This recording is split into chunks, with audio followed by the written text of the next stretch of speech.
Welcome to tonight's episode of the Friday Night Free for All. I'm your host, T-Bo Baggins, and with me, as always, is El Nieto de Picky.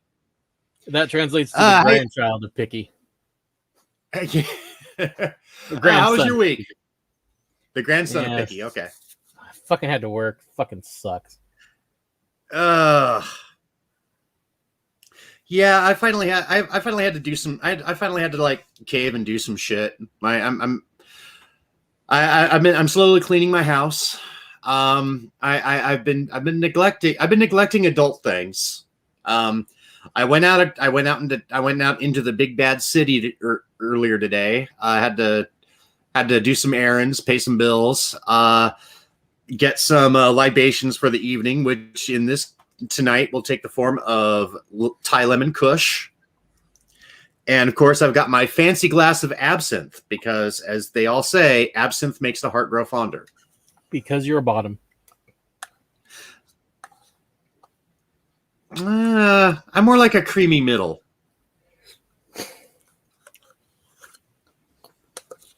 I'm the nougaty. Person who said this has a 2 liter of Diet Coke and 4 pudding cups as his dinner. Hey, living your best life over there. Living your best life. Well, you know me. The amount of fucks I give about what people think about me is pretty much negative. Yeah. I've been on social media long enough to know that, like, if you post anything, 90% of people are going to hate you, no matter what. So, just roll with it. That's a lower percentage than in real life. So, hey, winning. That's true. The only difference is in real life, people have to pretend to like me, as opposed to Twitter, where they don't have to. They tell you that, but I don't. So maybe that's why people don't like me. Oh.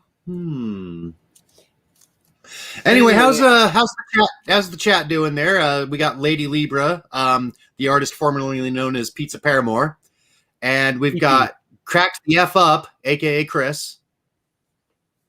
Oh, I can't see any of except for the people who posted. So. Oh, okay. So yeah, how's the chat doing tonight?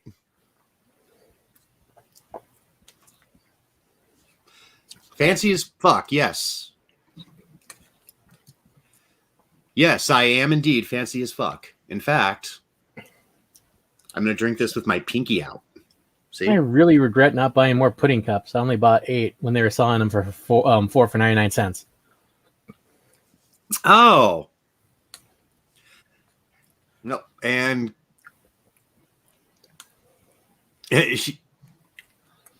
all right, you guys are hanging. Cool. And Lieber was given a margarita unsupervised, so she's toasty. Oh. Yeah, those margaritas will hit you. I mean, I've been drinking like nothing but rum and absinthe lately, but except for the other night, I went out. Actually went out for drinks as opposed to staying in.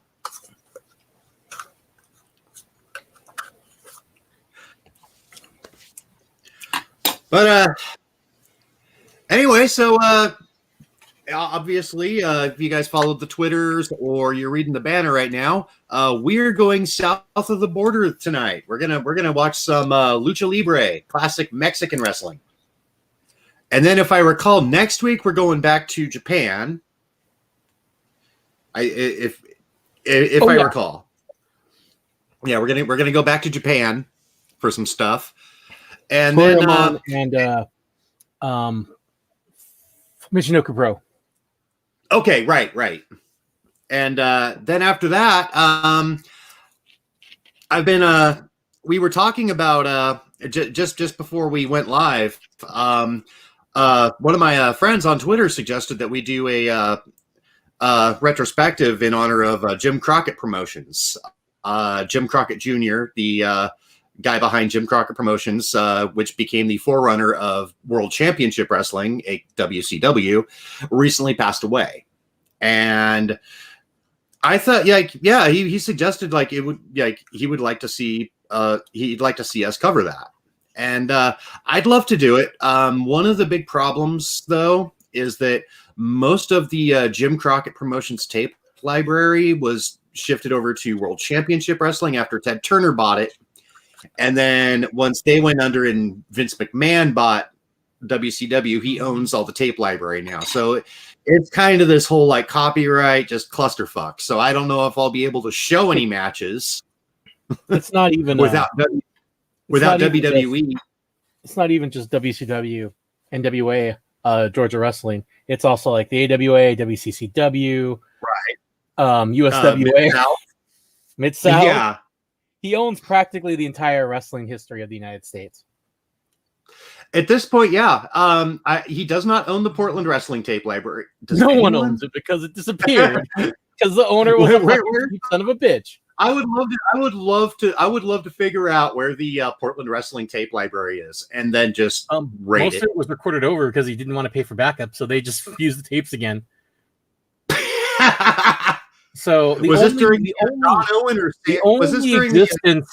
only ones known to exist, they're later masters from the like near the end of it that happened to survive, the ones that didn't get recorded over, and tapes that were done by people at home who kept it. Keep it.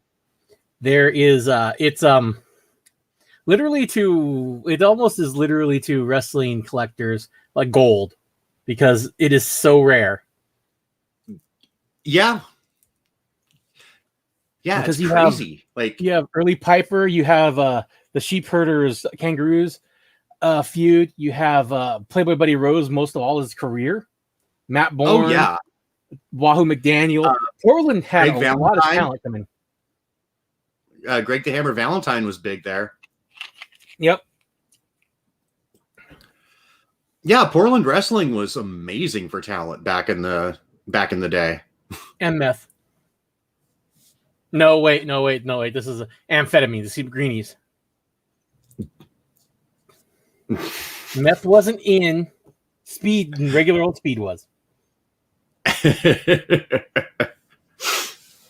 We could talk about baseball. Well, I was going to say that was kind of if Libras lost, we can always talk about baseball. The Mariners turned a triple play today. Oh, it wasn't a normal one either. Let me see the scorecard for it. I haven't turned a triple play since my porn days. It was a 5-2-3-2 triple play. Third base home, first base home. Okay, sure. That's one of the weirdest triple plays you ever have. Yeah. So bases loaded. So that's how the first out was at home. Third base goes to home plate, force automatic out. Catcher throws to first base for the out, 2 outs. Runner from third, since they threw to first, decides, "Hey, I'm going to try and score." He gets tagged out at home. Oh, God. That's how you turn a bases loaded with no outs into change sides.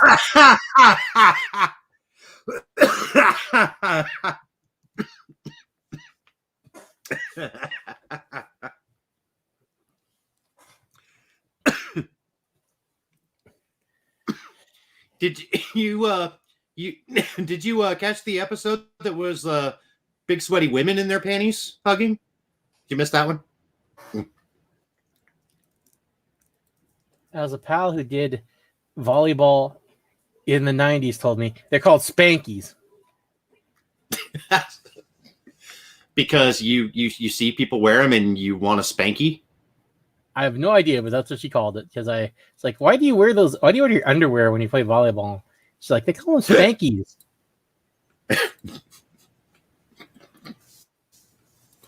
Yeah. No, I like my explanation for that because I see people wear those and I need to go to a quiet corner and spanky.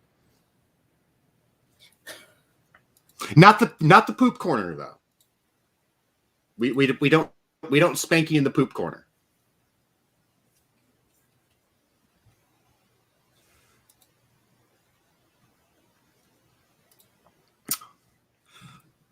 Oh Jesus. No, no, he can't help you now. You're alone with us. We're your gods now. That's a bleak pantheon. I was going to say I think that one sentence held more existential dread and horror than everything Albert Camus ever wrote. Even his penthouse letters. Oh my god, that would be great. Camus' penthouse letters. I never believed this would happen to me. I ran into 2 buxom co-eds and then was frozen in existential crisis because is this really something that matters in the universe? The answer is no. So I went to write more shitty philosophy. The end. No, you know, I would like to see Hulk Hogan's letters to Penthouse. Dear brother. So, brother, I was flexing on Venice Beach, brother. And then, isn't this just letters to Brother Brutai?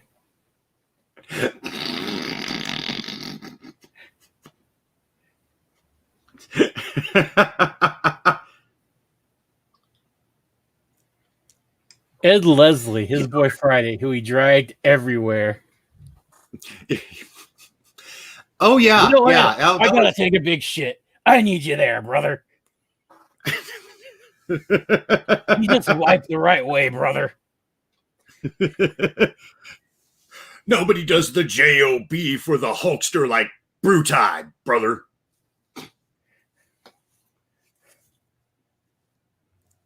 Worst Hulk. I do the worst impressions. See, that's why you come to watch. You come to watch for the horrible impressions, brother.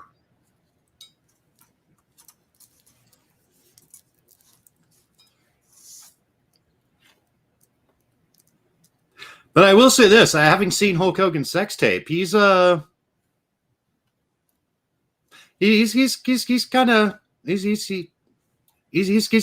Pringles can down there. Probably flaccid as all fuck though after all the roids.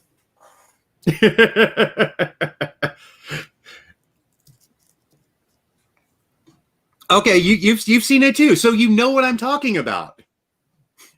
You know, even with all the the Hulkamaniacs out there, steroids, dude, don't do roids. Because when you're with your lady friend and you're trying to take her to downtown Pasadena, if you know what I mean, the car just won't rev up. You're just not going to be able to Hulk up. And it's going to lay there like a limp noodle. And brother, that's why the Hulk when it should be the Venice Beach Menace. You just kind of have to start stuffing it in there. You know, hopefully it doesn't fold. Just hoping and praying, saying your prayers, drinking your milk, and hoping against hope that something will spark the little Hulkster down there.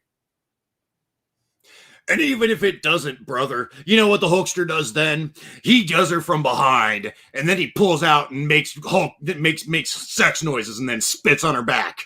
That's how the Hulkster fakes it, brother.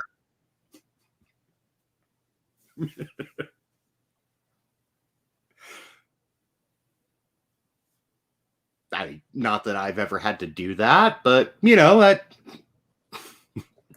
he used to hang out at the bar you worked at with Bubba the Love Sponge. Oh God, that just makes me think of Brother Love. I love you. And if I recall, that sex tape was with Bubba's wife. Look, I just ate pudding. I don't want to vomit it up, dudes.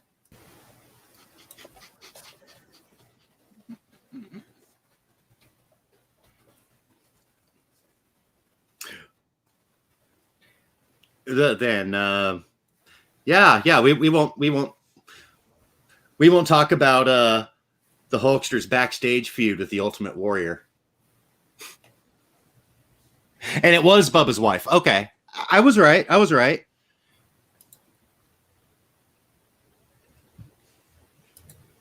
Yeah, that chick gets around, man. Oh, so that explains. Like, do they have some kind of open marriage, or is it one of those things where, she's just going to go fuck it, fuck every other dude that she can think of. And he just has to sit there and cry.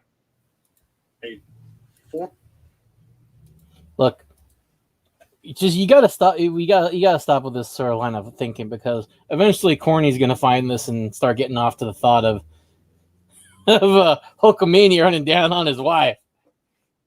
You know what I mean, brother?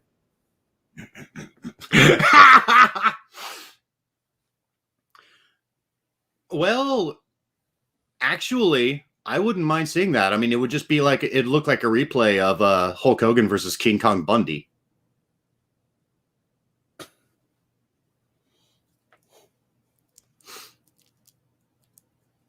Just saying. Maybe Corny's wife. Corny's got a lot of wife over there. He has a lot of wife. Yeah. He likes him how he likes him. Getting fucked with other dudes. Too.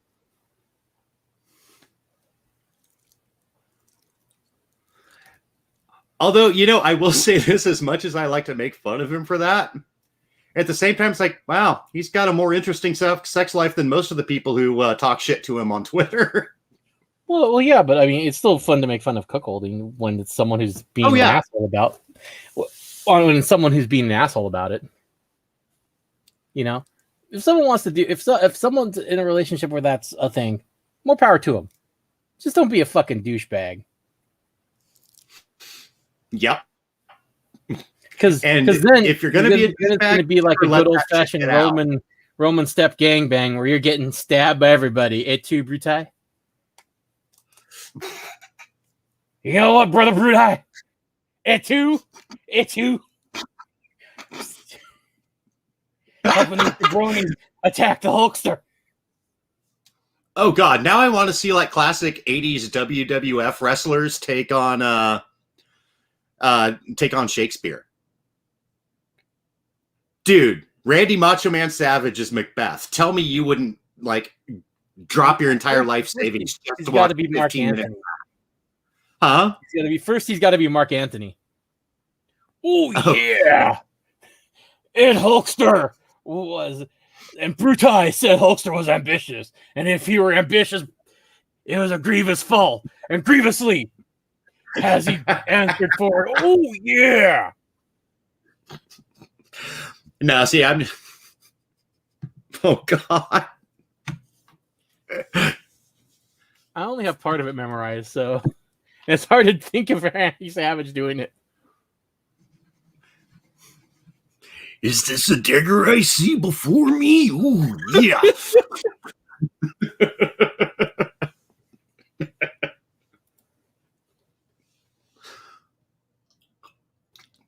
But seriously, like I'd kill my dog to see that. Tomorrow, oh yeah. Creeps in this petty pace from day to day. And to the last syllable of recorded times and all of our yesteryears, the lighted fools. Oh yeah, and the Macho Man says the way to dusty death, out, brief candle. Yes. See, so we all can agree this would be fucking awesome. Somebody needs to make this. And maybe I should like get good at like video stuff, and I could do it myself. But the thing that sounds like work. So I'd have to have Jake Roberts be Lady Macbeth. I don't know how to do out damn spot, but that's what I want to hear. No, you could have a sensational Sherry do that. It's got to be Jake Roberts. It's got to be Jake Roberts, the whacked out Lady Macbeth. Yeah, actually, yeah. No, I can see it.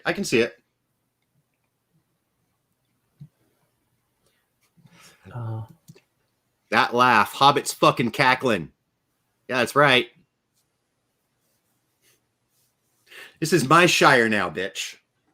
So I ended up falling down the rabbit hole of the early to mid 2000s, just before 2010 Lucha, and I had forgotten there was this weird movement where almost everyone had a goth gimmick, like from Cybernetico to Charlie Manson to Antifaz, who became from Antifaz del Norte, became Antifaz, and everyone was wearing pleather like preacher whatever outfits and face makeup and the white eye contact and everything. It was basically goth had broken out in Mexico. There, panic in the streets of Mexico City today as an outbreak of goth has officially hit the country. It was a hot topic. Surprised someone didn't have that as a gimmick, but no, sir, it was everywhere. Goth really went viral in Mexico in general then. Yeah, I'm gathering that because I looked at that as a reflection of pop culture, and I was watching some 6-man tag matches, and I was like, who the hell's the face and who's the heel? They're all dressed the same. I was expecting like cybergoth dancing at one point, just them all to break out into fucking dance moves and a rave to suddenly appear. It's like, what the... Peter Steele as a guest referee. He would oh yeah, that's right. Vampiro was big in Mexico down then. Yeah. That's true. Vampiro was big back then. That scans when I think about it. I had completely missed that time. I was every time I tuned in, it was usually like something with Dr. Wagner Jr. or something. And then I missed the goth revolution. Libra says Goth and Psychobilly went crazy around that time. You know, mid 90s, like to about early 2000. Yeah, I can see it. No, it was a little later. Okay. My kids had a goth stage then. Yeah, me too. Well, it's kind of weird because in the 80s, like there was the Venn diagram between goths and punks. They weren't really that far apart. There was a lot of overlap between the two. It was a circle. It was almost a full circle. Like there was a little bit of bulge on the edges, but it was more like a butt diagram. That's how much the overlap was. It just looked like a butt. The goth punk butt. But yeah, like in the mid 90s when I was in my 20s, and it you know, all the girls my age were getting really into that. Yeah, I put on some pleather pants and some fishnets and did the rounds. It makes me wonder, like, because I never really got into like goth stuff or whatnot. I was mostly into like fucking 4AD shit and shoegaze, so that meant just hair that covered all my fucking hair, my eyes, and I had to push out of the way to see to dry. Back when you had hair? Yep. Glorious mane. When I was in my 20s, man, I had a fucking mane. If you want to see him in fishnets, just peg him. Yeah. Well, I'll need to go to Hot Topic to buy the fishnets because I don't have any anymore. So, and I'm not spending my own money on a Hot Topic fishnet. You gotta pay me. I'll hit you up in the DMs, give you my PayPal. We'll work something out.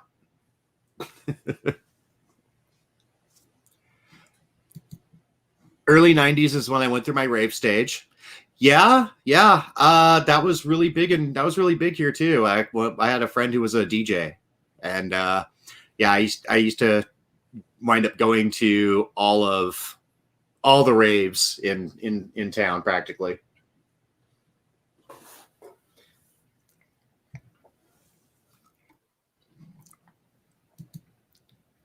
Am I the baby tonight? Go to your room. Nope. Wasn't there a Whitney Houston song, Be My Baby Tonight? Go to your room. Huh? Nope, that's Shawn Michael Montgomery. I was thinking of like Whitney Houston song for some reason. Says, "Am I the baby?" Oh, I'm your baby tonight. Yeah. Yeah, when Whitney Houston was trying to be New Jack Swing. Look, Whitney Houston, her debut album was a fucking revelation. I liked it so much. I had one of my older siblings bought it for me on cassette. I was just like a kid, you know. But oh yeah, fucking amazing debut, man. Whitney Houston. I hate to say it though. I kind of thought she was overrated. She gets overrated. Like after she had a tendency to oversing everything. That happens with a lot of people in her genre. Like Mariah Carey would do the high notes for no reason. There was no reason for her to do that like that. Same with Whitney. She was showing off her pipes. But it's like, but then again, like Kate Bush did Wuthering Heights in a falsetto, which almost no one can hit.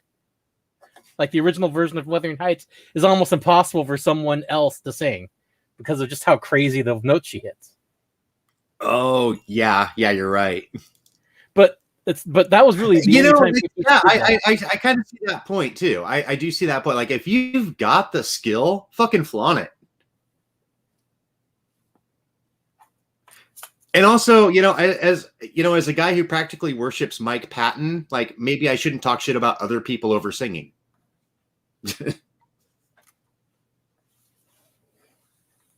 Mike Patton's good, but did he make a genre-defining album? Did he lose his hearing to tinnitus? I'm talking about Kevin Shields, who bankrupted Creation Records, who pretty much bankrupted Creation Records, making Loveless. And then Factory Records gets bankrupted by fucking Sean, whatever his name is, from Happy Mondays for his drug habits. I got into the wrong field of business. I should have been a rock star.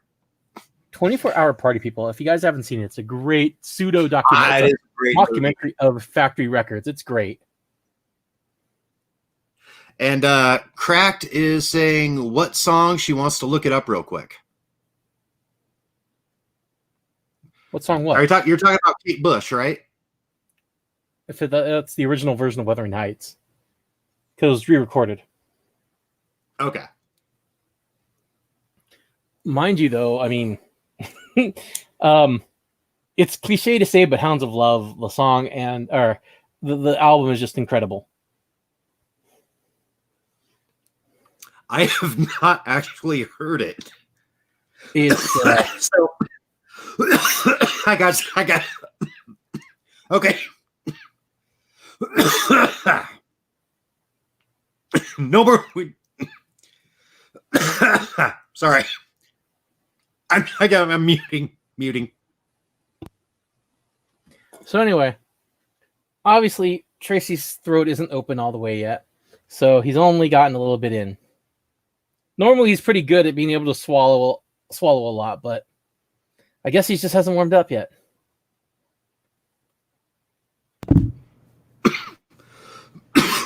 Yeah, I need some time. Oh my god.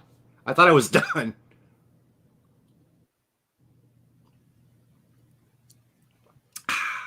Okay. So yeah, I think we're gonna put the Kush down for a little bit.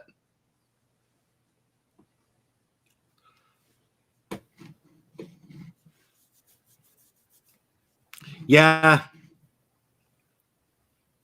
Throat lube. I've also still got a little bit of this left too. So if I need that.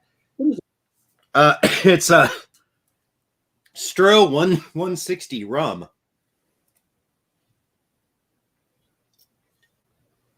%, alcohol. And trust me, like the other night when I was eating and I was eating at the bar and I bit my tongue. And I came home and I had a few sips of that rum and it's just like it felt like my tongue was just going to explode.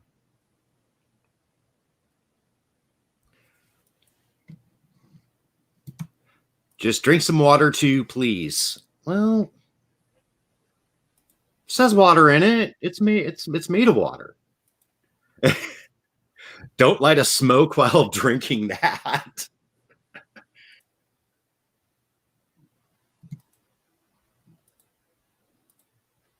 Yeah, yeah, I could see that.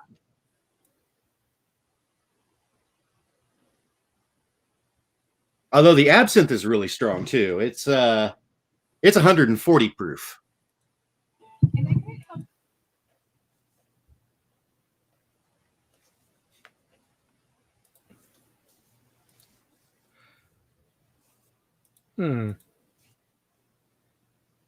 But Water. You. yeah, apparently I need water to live.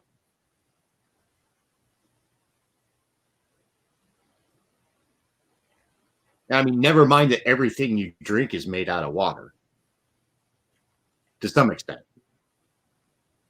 It's true. You don't need to drink water if you eat enough in your diet and drink other stuff. You'll get the water you need.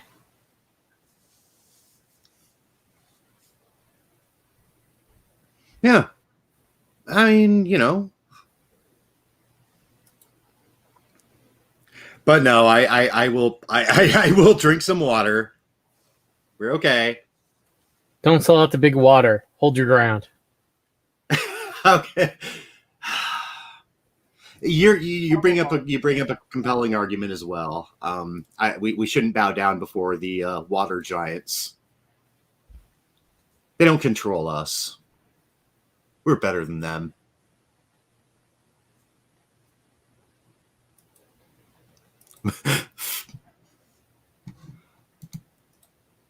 Fucking A. Yeah, exactly.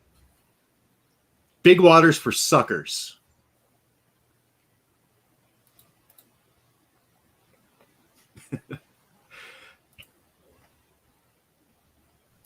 I gotta check something out.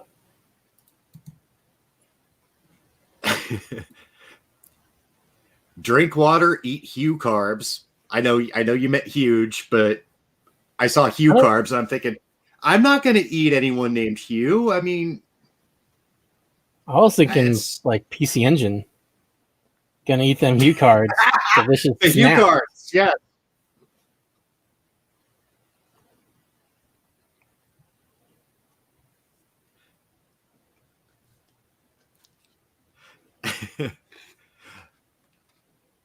Oh, okay. You meant high carbs. Okay.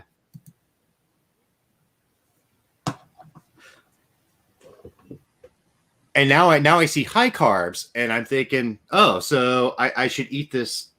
I should eat this stuff in here, right? How many carbs is in an ounce of weed? Well, unless you're eating it, it wouldn't really count.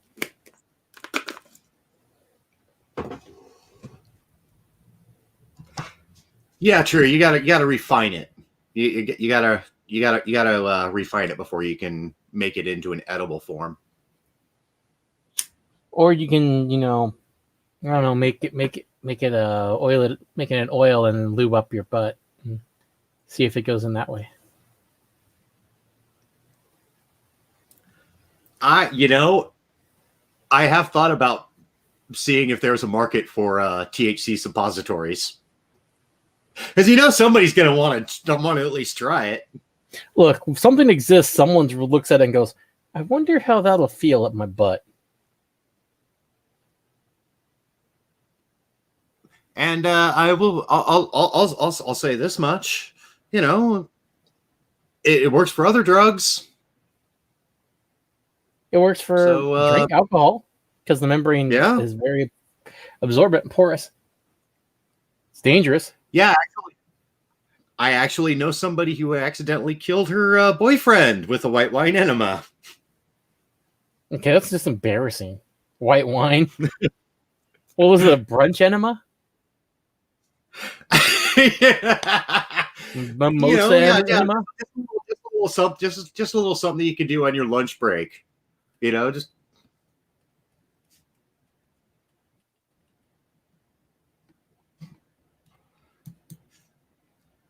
And THC lube is a huge market. So something there's a subset of people as long as you're not hurting anyone else that without their consent. I'm pretty much like just live and let live. But sometimes there's a whole section of people whose entire or majority of their personality is connected to marijuana intake. They are some of the most boring fucking people in existence. Yes.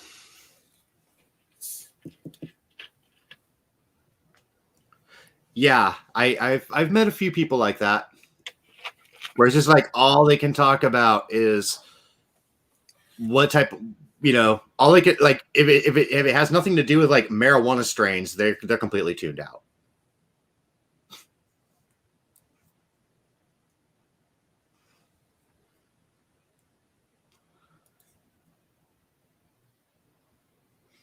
And it's like I do love the weed.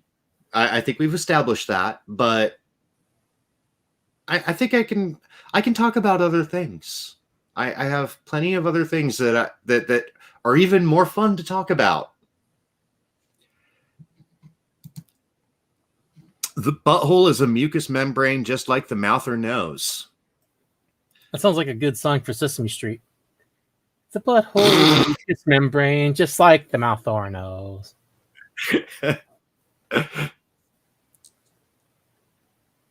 Oh Jesus! We got it.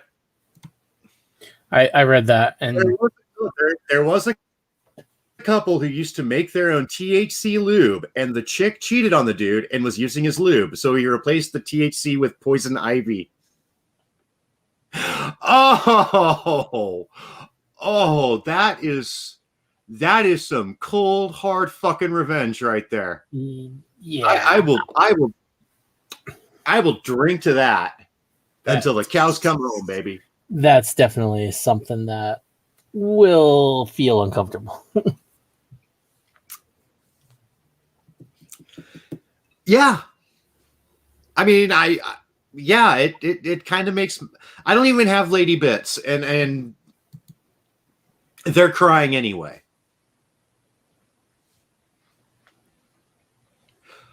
I mean, Jesus Christ. I think the worst penile trauma I've ever gone through is when I accidentally pissed on an electric fence. Don't whiz on the electric fence. I was waiting for that, but yes, I've done that, and just talking about it made it kind of shrivel. There's some shrinkage happening right now. Shut up. It's not you. It's me.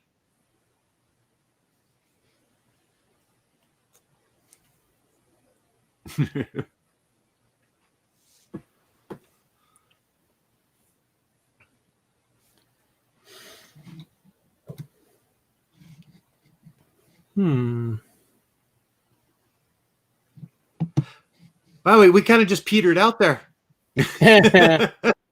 Well, sometimes it's hard to think of something to talk about, and occasionally I riff on something. Sometimes you just have to erect a plan and follow through with it. Yeah, but sometimes that's a stiff job. Well, something will come of it eventually. Just keep at it. Hammer it home. Just pound away until completion. Yeah, you got to keep sawing the wood. You'll come up with something, that's for sure.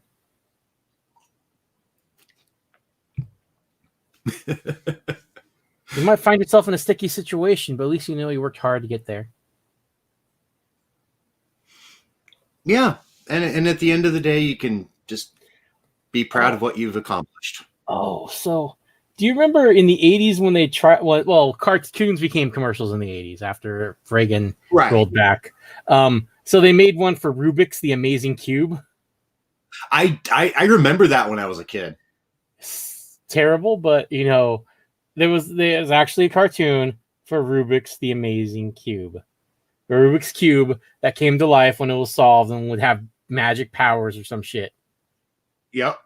That That cartoon was such a fucking acid. That was like an acid trip. So was Turbo Teen, about the kid who turned into a car. I don't remember that one as much, but yeah. Yeah, we got some weird shit. We got some weird shit in the 80s. It was a strange time. There was Alf.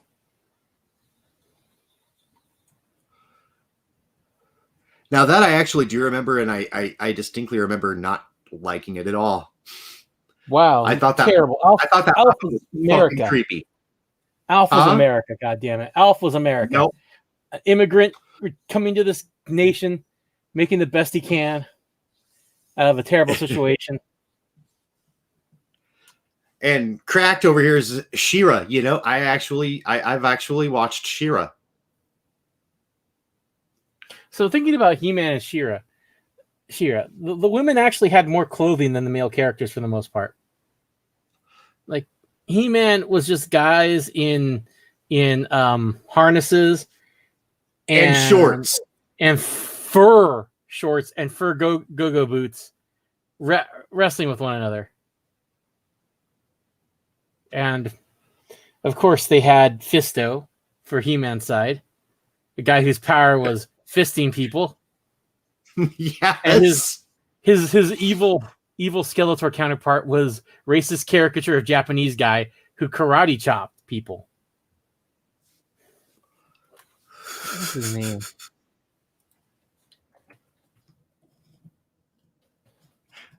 I don't remember. Now, I have a friend. Jitsu. Okay. I have a friend who is the biggest He-Man mark. Like, he owns all of the toys just about. Like, he's got all of the episodes on DVD. Like, he can cite you He-Man lore.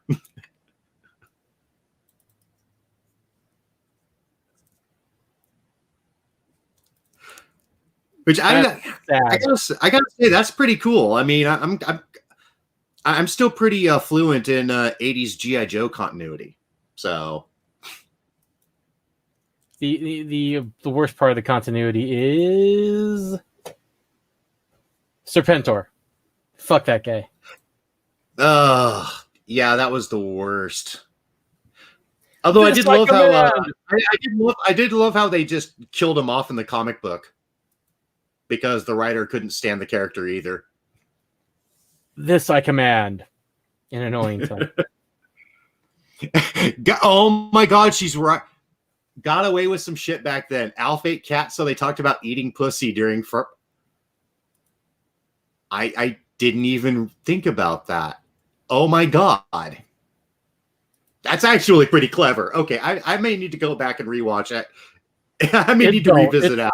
It is not a good show. Somebody in another live that I is talked about how she likes Punky. She used to like Punky Brewster. I always found it creepy that the old guy took in some random little girl.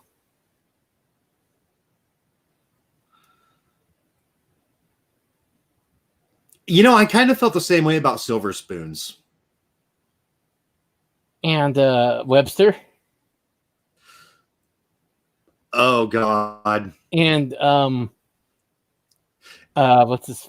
Different Strokes.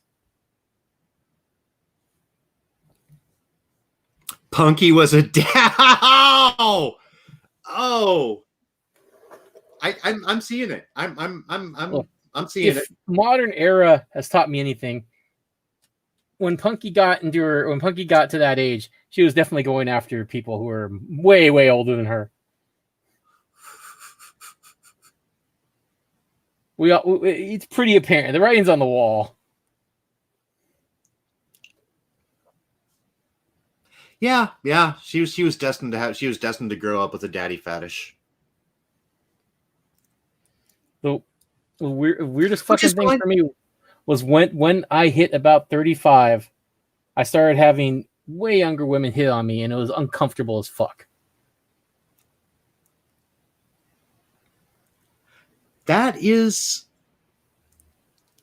yeah. I've had that as well. I had that as well.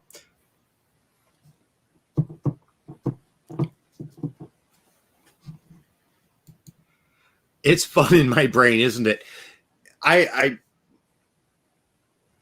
Yeah, your brain is A-okay. It is welcome here.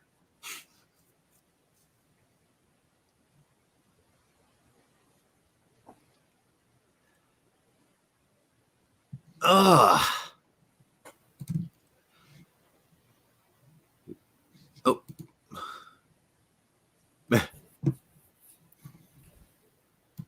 I am so out of the loop. Time for me to go to my room. Says Pizza Paramore. No, the artist formerly known as Pizza Paramore. Lady Libra. Yeah. You're listening to KUNT Radio.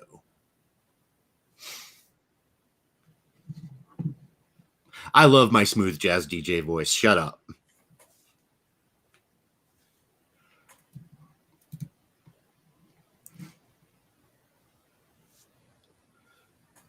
But yeah, so anyway, we got some wrestling for y'all. Wow, and so like I said, towards me. Goodness gracious, I'm just reminding people of former monikers, doing a service for continuity. Yeah. And here I am being mentoring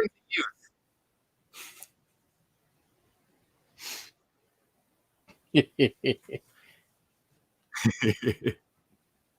All right, let's get into some lucha. All right. So the first match that I'm bringing you comes from AAA, which what does that mean? Because I don't even I forget what. Let me look it up. Okay. Like, I know CMLL stands for Consejo Mundial de Lucha Libre. Ciencia, Asesoría y Administración. Assistance, Assessment, and Administration. Okay. It's only 29 years old. Remember, it's a pretty young company. True. Didn't Conan have a hand in creating that, or I think it's one of the first guys there. Same with Eddie, who went from AAA to CMML, or is it vice versa? I forget. But Consejo Mundial de Lucha Libre, it's like basically World of the Free Fight, roughly. Yeah. And I have seen some CMLL because the Spanish channels late at night would show it. Like, if you were up at like 3 a.m, you could watch some Lucha Libre. I had no idea what they were saying 90% of the time, but the hardest part with Lucha Libre is that a lot of the classic matches between like El Santo, Blue Demon, Perioth, like that, they're hard to find because they're just so old. Yeah, I'm kind of thinking like this should be you gotta run, but I wanted to show you some have fun. Thanks for showing up. Yeah, we will definitely have some fun. Yeah, thanks for coming in. We appreciate having you. But yeah, I think like maybe sometime down the street we should like see. We should like scour the internets for like old, like super old school stuff.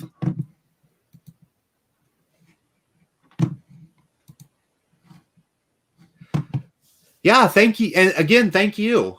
I am so glad to have people. It's really it makes it a lot more fun. So thank you for being here, and keep coming back. I promise not to suck. Eventually, it'll take time. It's a process.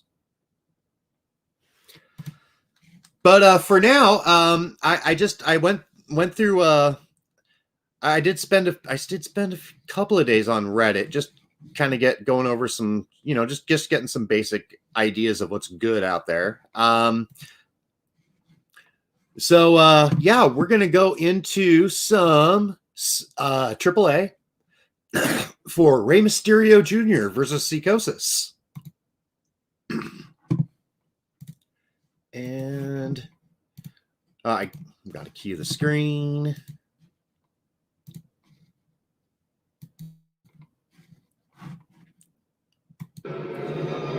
Por el campeonato mundial de peso welter de la WWA. Lucharán a ganar 2 de 3 caídas y sin límite de tiempo. Campeón del mundo de Tijuana, México. Psychosis had a very glorious mane. Más veloz de la tierra, Psychosis. Y además, rudo. El retador, mejor conocido como Super Niño, el internacional, Rey Mysterio Jr. Como Secons aparecen Juventud Guerrera y Power. Oh my God, Juventud Guerrera. Oh yeah. A la escena, el Fresero.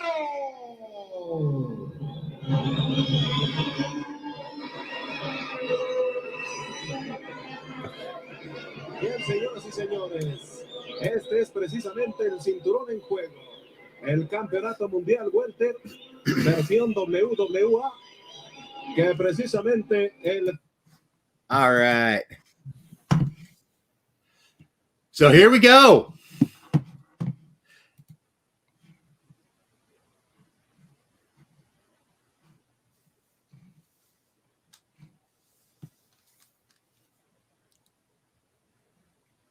So yeah, I have not seen this. I have seen them wrestle in ECW, and they tore it up in ECW. So I am definitely looking forward to this. One thing is that I'm not sure how it is today, but even back in the early 2000s, kayfabe was still huge.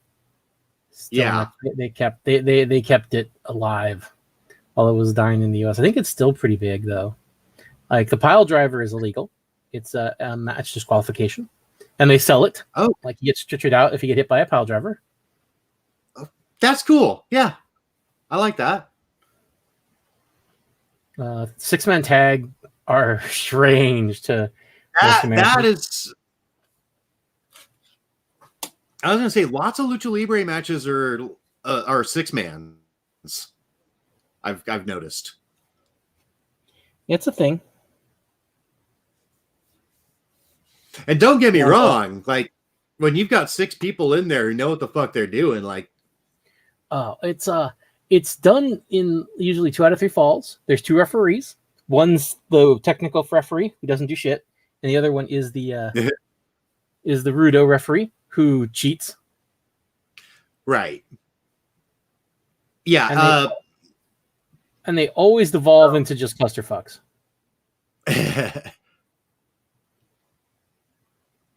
And for those of you who don't know, just a basic Technico is like the good guy, the baby face, and the Rudo is the heel. Although sometimes that gets a little blurry.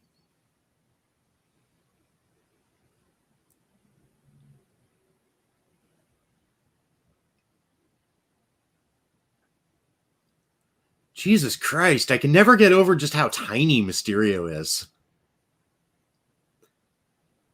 People who bitch about Marco's stunt need to shut the fuck up.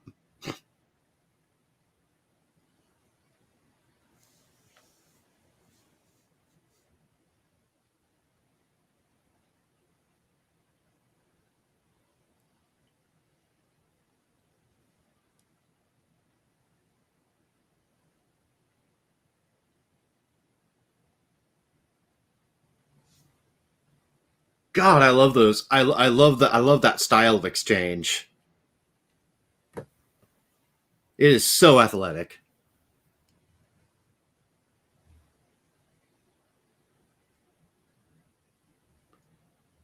And it makes it look more like an anime fight, which I've got no problems with. Well, a lot of the modern Poresu was influenced by Lucha Libre. I mean, like Tori-Ramon really showed a mix of Japanese and styles from Mexico. Yeah. But the interesting thing that I've always found is how the styles are starting to really come together. Yeah, it's choppy, but you know what? That's because the string is being used by someone for Tebow's internet.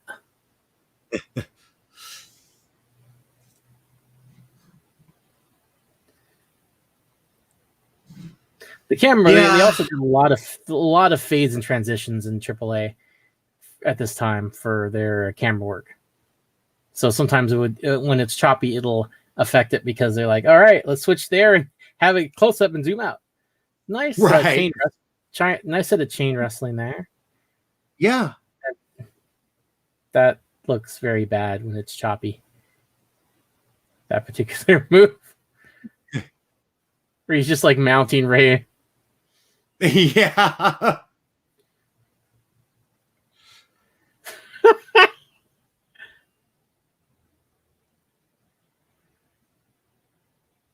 Nice bridge. This takes a lot of, even with Ray helping, it takes a lot of strength to do that. Yeah. Like a lot of the spots they do take a lot of knowing your partner there and being able to like have enough core strength to even though Ray's small, Sikosis has to do a lot of lifting. Yeah. Like this is a very good technical sequence here where they've basically just been on the ground. They finally get back up to a vertical base and now they go for a few throws. Oh yeah, it's been mat wrestling. It's been mat wrestling the whole time. It's just, but this is the essence of Lucha Libre. There's a lot of mat wrestling in classic Lucha Libre, a lot of holds. And yes, there's some flying stuff, but which a lot of people focus on that because there's been an abundance of it. But yeah, luchadors all get trained that I know of get trained on the mat like extensively, and it can be high spotty, but it can also be grindy like this. Which right. I like the juxtaposition. I do too. And honestly, like they bring a lot of extra athleticism to it. Mm-hmm. Yeah, it's funny when people. It's like they just add a little extra flair into every, like, even the basic stuff. It's pretty funny when people in WCW were making fun of like Villanos or Brazos de Oro or Silver King, when fucking Silver King could go. If they actually booked him to do it, he could have fucking fucked everyone up. Well, to be fair, WCW like really dropped the ball with their cruiserweight division. Oh God, yeah, they had gold. They had gold with fucking the Benoit, Guerrero, Malenko, and Perry Saturn. Jericho, Sikosis, and Rey Mysterio Jr. were there. My favorite run of Jericho ever. Yep, mine too. And Eric Bischoff had no idea what to do because Eric Bischoff is not a good man. And well, he let Russo do too much. Yeah, but you know, I see what he was trying. He was using he used the cruiserweights to open the show so he could get you hyped and keep you around for the boring ass 50-year-olds. You don't do that. You sprinkle it all in. And, you know, I hated the bias. At least they weren't as biased against light wrestlers, but that comes from like Flair and whatnot. Oh, you know, that was a good. He botched that. He botched the fuck out of that. Luckily, Ray's pretty sturdy. So yeah, for a Hobbit, Ray's pretty sturdy. Dígame, yo quiero ver a la Shire. That's what he's saying. He's like, he has to see the Shire.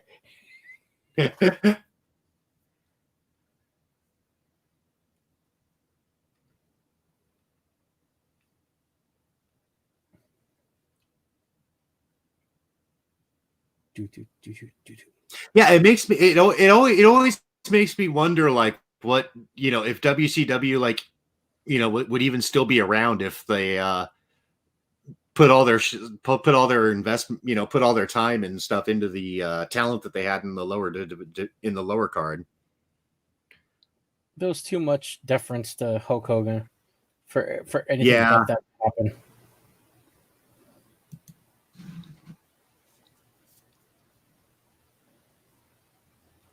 So Ray taps out there, mm-hmm.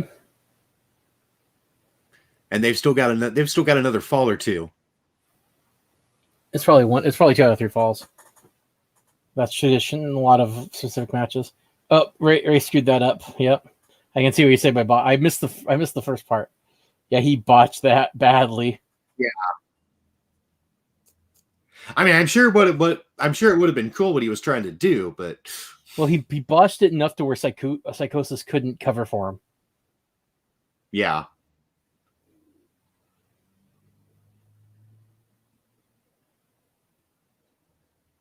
Oh no, Psychosis tapped. Okay.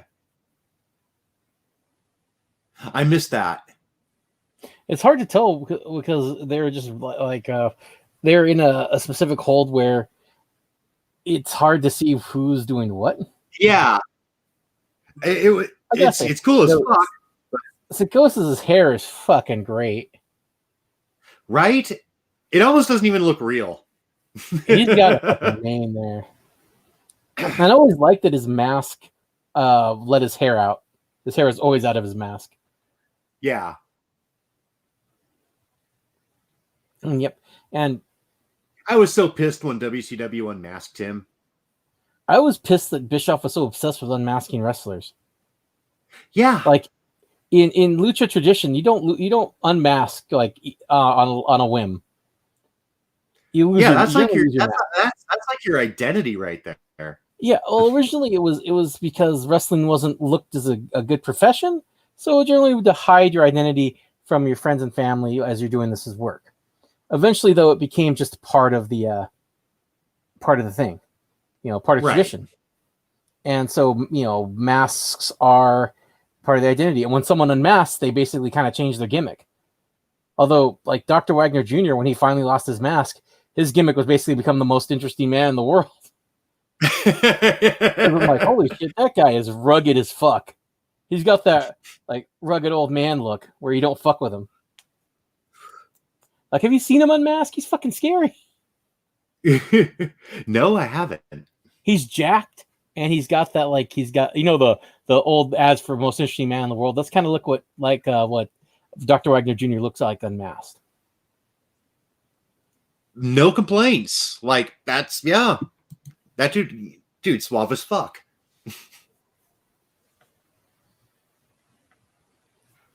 Oh, we gonna surfboard him? Oh, that's a nice, interesting way of transitioning into a surfboard.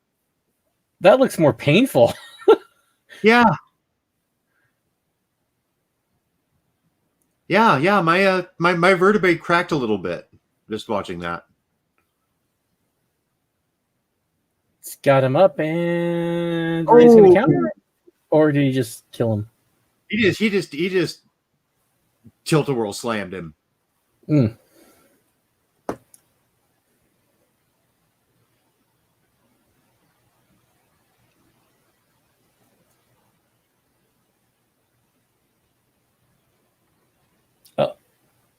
Yeah. Oh. For a second there, it's like I look like, what are you doing to that child? Psychosis. Oh, it's just Ray. Nice moonsault. Yep. He got air. Mind you, my favorite moonsault of all time is still Great Muta Keiji. Oh, yeah. But man, Muta was just so skilled. Like, just even at 58, he can still work a match. It's crazy. Yeah, all those old guys over there seem to still be able to really work. Psychosis took that fall. Yeah, he took it convincingly, which means Ray will take third fall.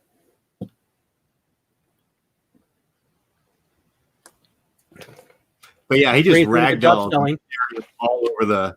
Oh, Yep. Somebody let Ray's Hoovy doing a hear good the job X selling. again.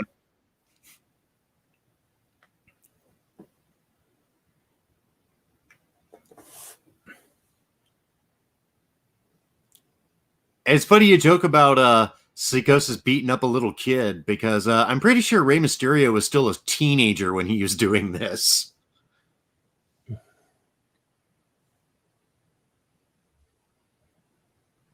Well, your solidarity is appreciated, Lady Libra.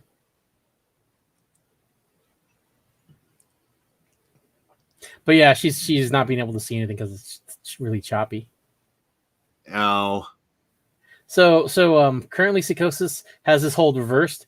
Mysterio has him down for a slight pin, but then he moved over. Now he has him down again in a pinning position. And I don't know where his hand is, but it looks like he's jacking him off. Yeah, it looks like he's giving him a reach around. It's the head bobbing that really makes it weird. They were showing a replay. Psychosis getting fanned. Gotta keep him cool down. By Hoovy. I always like that. I always like that interlude in James Brown performances where he starts slowing down, has to get his coat back on, gets fanned, and he comes back. Oh shit! Oh, Psychosis just tried to Pearl Harbor the fuck out of Ray there. Oh, that was caída, or the third fall.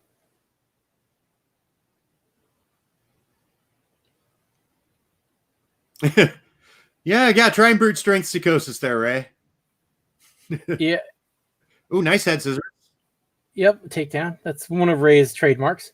I'm surprised Ray's still able to work at his age because of his specific particular style. He usually destroys the body really fast.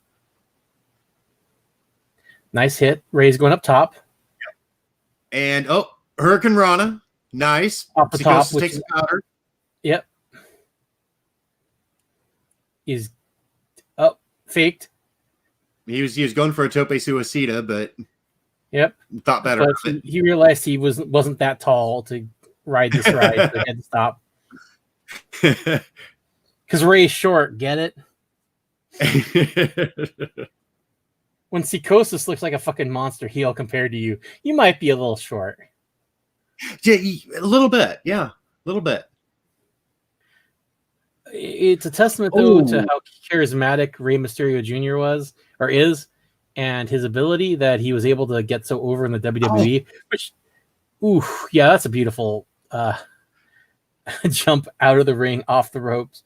But the WWE is traditionally was not big on small guys. Vince has a boner for big guys who can't do shit. For big steroid men, yes. Yeah. But, all right. Which I get because back in there, brother. Vince is a big beefy steroid by himself. Oye, hermano, necesita bajar para atrás en el... Allá. Hermano.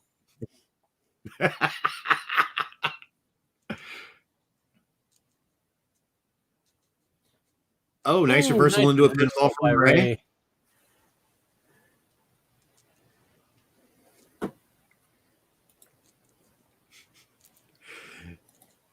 Using his superior reflexes to get out of that one. Oh, okay, nice rolling soul butt kick there.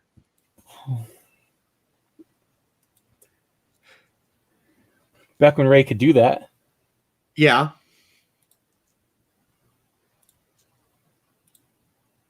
Oh, nice. Remember when Jericho could fly in the ring? Yeah. Yeah, he doesn't really do much of that anymore. Neither does Ray, though. Yeah, they can't. Their body's taking too much. I give them credit though. They've both adapted really well to that. That's a really hard thing to do, adapt like that, because changing your style just because you're really hurt. Right, yeah. I mean, especially like in some cases, like some of those guys, have wrestled for decades, doing that particular style. And then they have to like go back to the basics and figure something else out. Nice springboard drop kick. Oh, that was that bump was sick. Oh, that was a good bump. Oh, nice moonsault. That the amount of talent to jump onto the rope and then immediately repel for a moonsault, it just staggers. That's a traditional move from Rey Mysterio Jr. They could do it usually without a hitch. Yeah. Yeah, that just looked. It's so weird to think of. Beautiful, just effortless. Yeah, it's so weird to think though of like the Pegasus Kid, then Jericho and WCW, because they weren't that far apart in terms of timeline. No, was he the Pegasus Kid or was that Benoit? No, Chris Benoit was. Yeah, that's right. Who was?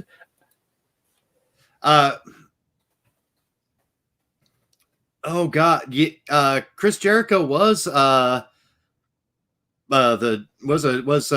Jushin Thunder Liger's masked evil counterpart. Liger was talented. Yeah. Yeah, he retired last year. Finally. Yeah, Liger was something else.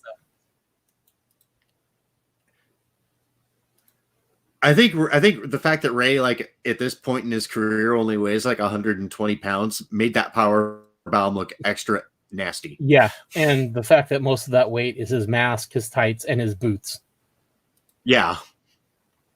Another one. Oh, nope. Pin reversal. 2, kicked out at 2.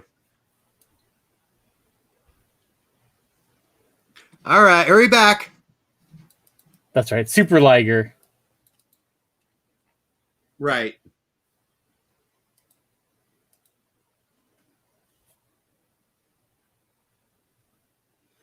Okay, that mask is fucking cool. The one that Psychosis has on. It's really nice. It's metal as fuck. The horns, the hair, like.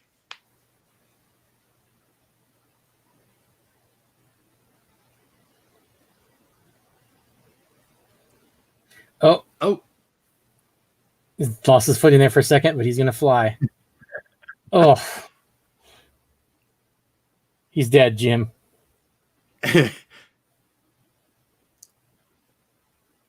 He just did a flippy fly thing and finished Hoovy off with his butt. Thing is that mat is not really much of a mat there. No. I don't even think that's a mat. It's kind of is in the sense it's like one of those industrial rugs. That's how much padding it looks like it has. That's not a lot to give. Not a lot to give at all. Oh, this looks so painful. Speared him right into the AstroTurf. So painful. Yeah. AstroTurf. What cost us most of Ken Griffey Jr.'s later career because of the injuries he sustained as a Mariner on AstroTurf.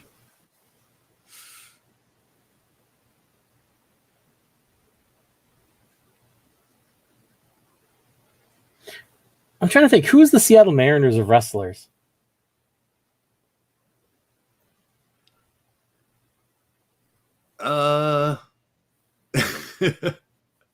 Barry Horowitz? Wow, that's insulting to Barry. Okay, he's going for another. Is he going for another Rana? Oh, Tornado DDT. One of my all-time favorite moves. And that was a beautiful one. It was. Oh, octopus stretch. Yup. Oh, it's been so long since I've seen one. And he got it. That's it. He got it. They both sell being really, really tired at the end. It was a really well done match. Yeah. That's actually better. I'd say that's better than the stuff I saw from them in ECW. This was a money feud in Mexico.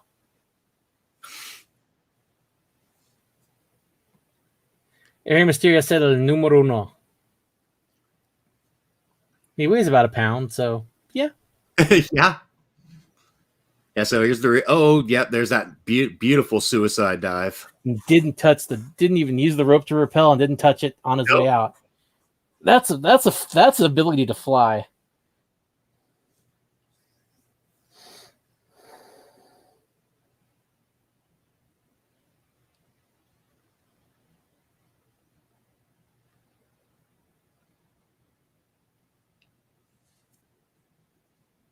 But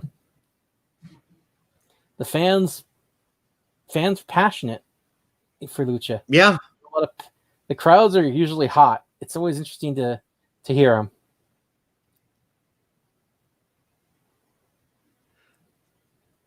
You know, maybe it's because I grew up on American wrestling, but I was half expecting Psychosis to just like clock Ray with a belt.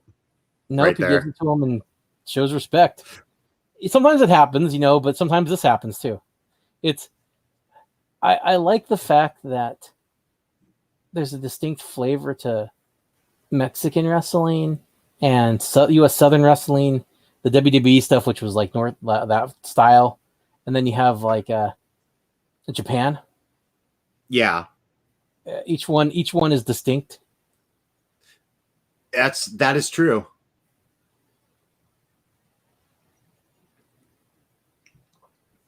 And Lieber keeps seeing butts and spandex. You know, the 80s never died. Hair metal never died in Lucha Libre. And I'm grateful for that.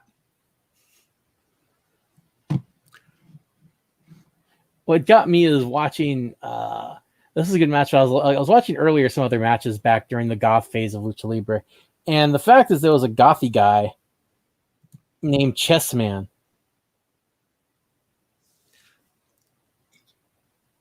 Well, he's coming. He's coming.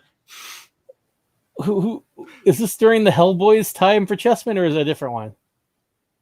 I don't know. It's the match that you sent me. Yes. It's Cibernetico after he lost his mask. Charlie Manson and Chessman versus Scott Steiner, Suzuki, I think his name is, and I forget the last. I forget the last one. Was it Antifaz? El Macias. El Macias. Also known as Judas Macias in TNA. Man, no one names their kid Judas. Apparently, Mitchell did. Lady Libra, like the only time I actually see something, it was butts. So it knows its target audience, doesn't it? Hey, spandex butts. I like butts. I cannot lie. Pride of Puget Sound, Sir Mix-a-Lot.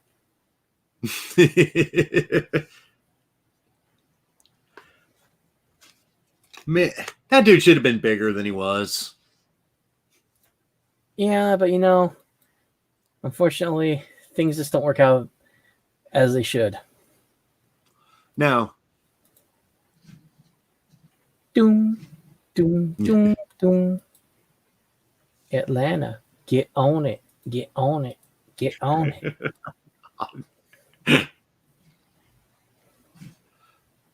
Okay, hang on. I'm trying to pull up the next one. Okay, so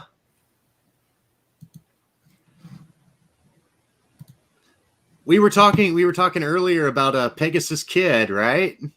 Yeah.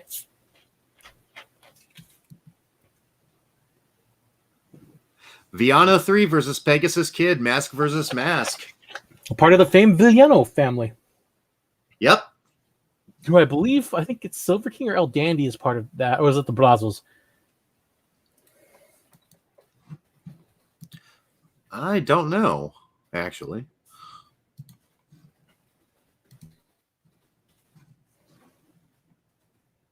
I'm gonna win. I'm gonna beat him. I'm gonna take his mask off. I'm gonna humiliate him. That was prime Chris Benoit promo right there. Ya se llevó mi campeonato, el campeonato mundial WWF, y ahora quiere llevarse la máscara, pero yo pienso que ahora sí no se va a poder.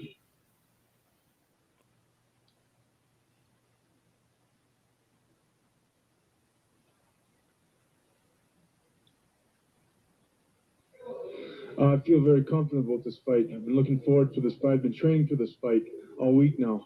I'm going to go in there and I'm going to humiliate him in front of all of his people, in front of all the people in this arena. They're going to find out just what kind of wrestler I really am.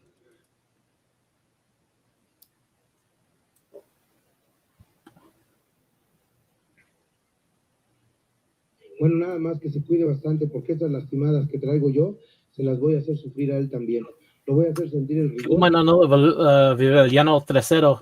It's basically a legend. one of the greatest wrestlers in Lucha Libre history, like one of the top cruiser light heavyweights or cruisers to ever be in the ring. Like he supposedly won close to 100 freaking masks in his career. He was that over. Damn. Yeah, and 70 hair matches, I guess.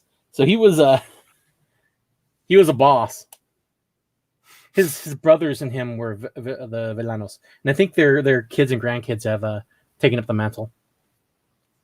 I was gonna say, like, there were a few Villanos in WCW. Yeah, they were the same ones. They got a good paycheck there. That's all. That's why they did it. Yeah. Hey, I wouldn't complain.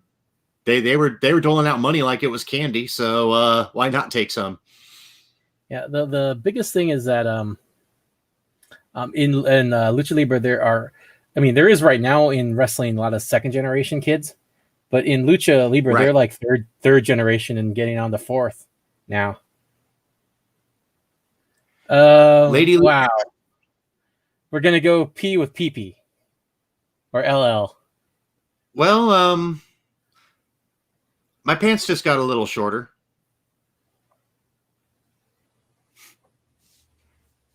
File that under things that I knew would happen.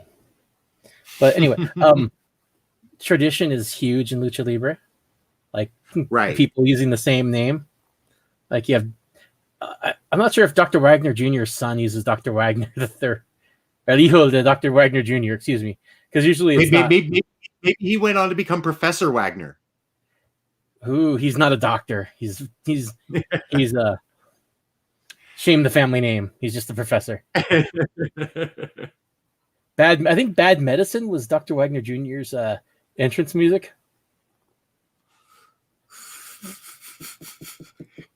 But look, all I gotta say is I've always loved the name Dr. Wagner.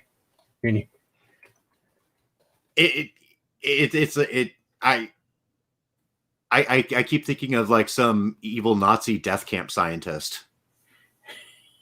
He was a heel for most of his stuff. And he's the brother of Silver King. Oh wow. Yeah, his son, his Dr. Wagner Jr.'s son is El hijo de Dr. Wagner Jr. The son of Dr. Wagner. Okay. El hijo de Dr. Wagner Jr. He got unmasked by Psycho Clown, who was like huge in Mexico. You know, I've got no problems with clown gimmicks. Although personally, I think mimes are scarier because when mimes try and kill you, you'll never hear them coming. And then of course there's classic El Satanico. There's a lot of like devil gothy type gimmicks from Mexico. It's a thing. But yeah, okay, so Psycho Clown is part of like he's related to the Brazos, the arms. Okay. Like Brazo de Platino is a platinum arm. It's Brazo de Oro, gold, like that.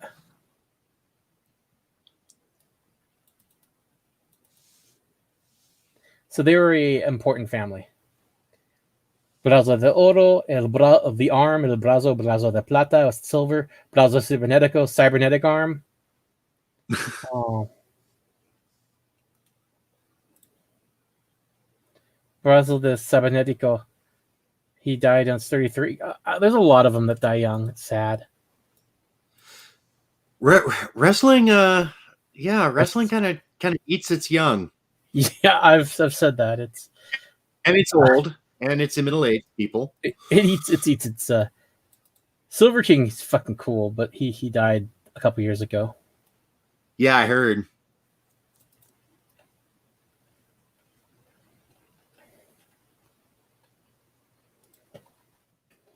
And who are you to question El Dandy? Who was actually a really good wrestler. That's a beautiful STF. Inverted. So yeah, one of the things I want to impart on people is that Lucha has a strong mat wrestling tradition. You will see it in almost all the matches. There'll be some mat wrestling. It's so weird seeing We guys saw who him look like it's so weird seeing guys who look like your typical WWE guys doing good mat wrestling. Yeah.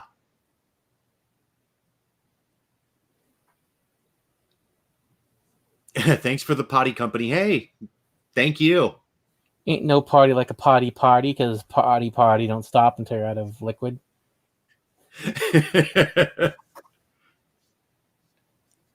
I like when the Villanos went to a different color scheme with like hot pink. They used to just be black and red. Right. Hey, hot pink's a cool color. It is.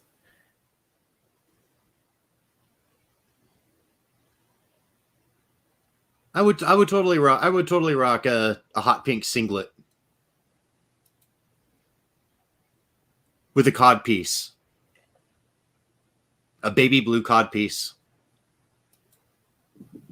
Yeah, I've thought this through.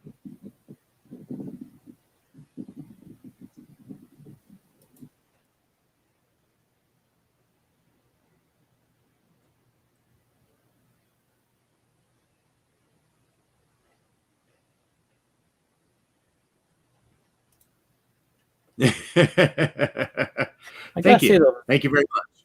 That referee is dressed very dapper.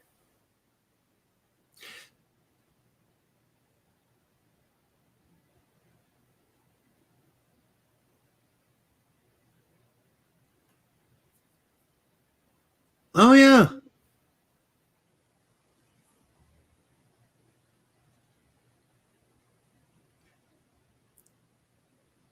Yeah, he's rocking the bow tie. He's got a look. Good old test of strength. Classic.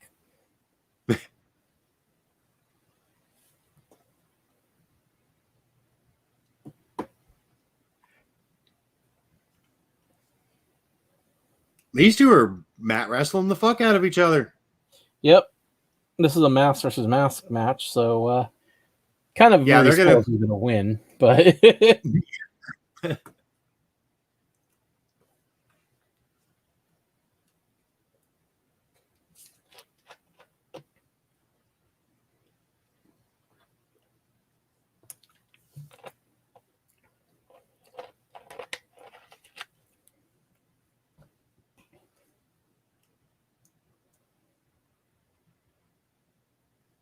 all right. I have to do a Lady Libra, which means go to the potty. Okay. So I will be right back. All right. Oh. Hell. Viano's using his strength to try and pin Benoit there. Benoit's bridging out of it. Nice.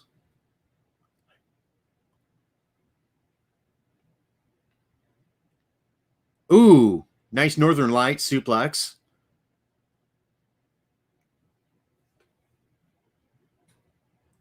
Now he's working Viano on the ground again.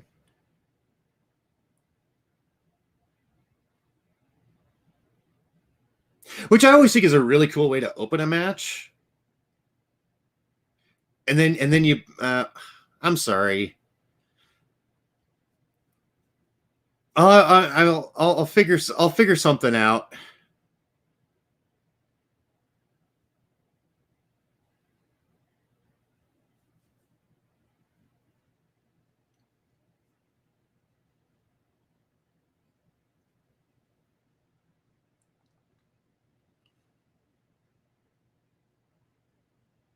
Like I might just have to just figure out some other internet option or something.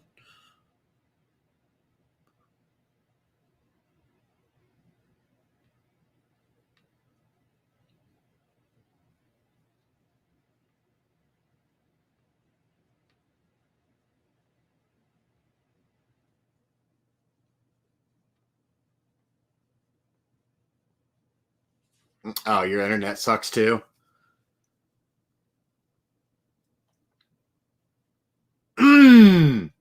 That was a sick DDT.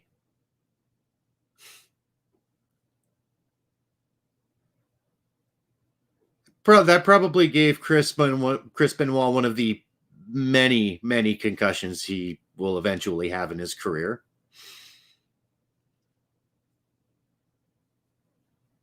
Nope, shooting off the ropes, and oh, yeah, Viano's bigger than you, man. You may not want to try and power him. Look, you can't Back stop. body drop. You can't stop Villano Tres, but you can. You can only hope to contain him.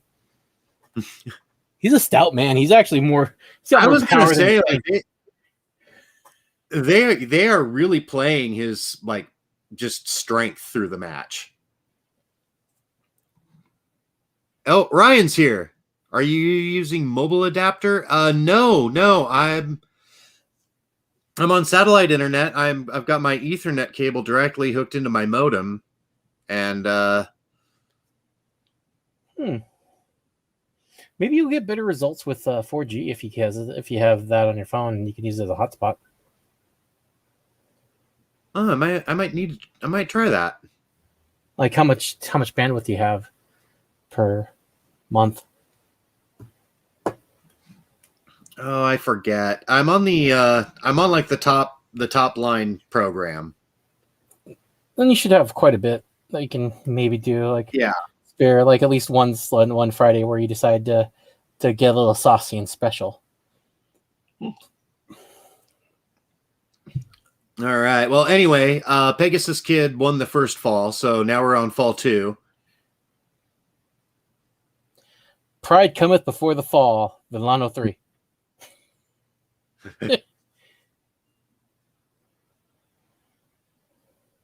They're just shooting each other all over the fucking ring right now. Nice reversal, but nope. Was it a fall? Yeah. Whoa, was that? Wow. Okay.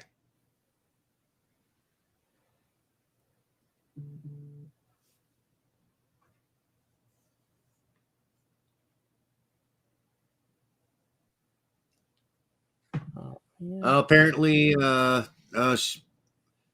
is anyone else seeing the stream? I am. It's nice. Okay. Nice maneuver by Villano Tres. Now we're in the third fall. Tercera caída.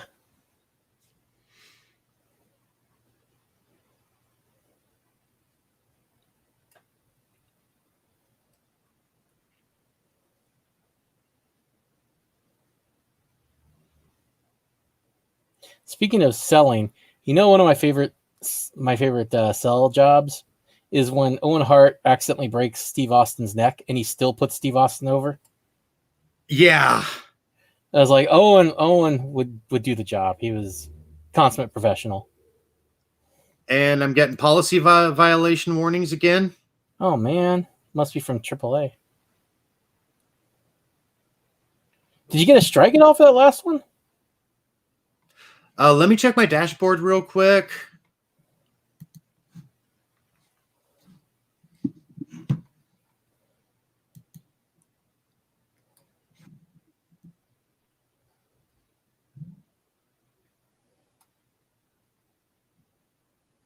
No, we're still going.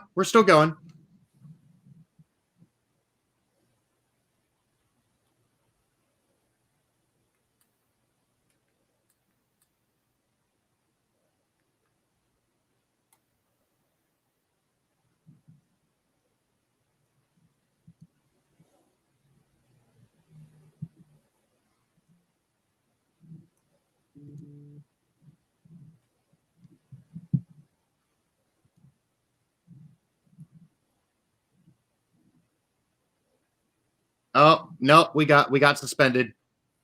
Oh, no. Did you get a strike, I guess?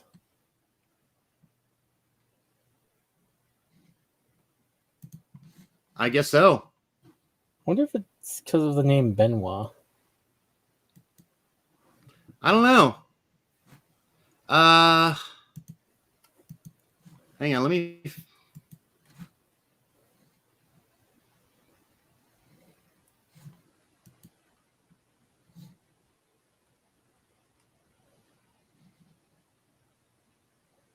Okay, so I'm going to check my channel dashboard real quick.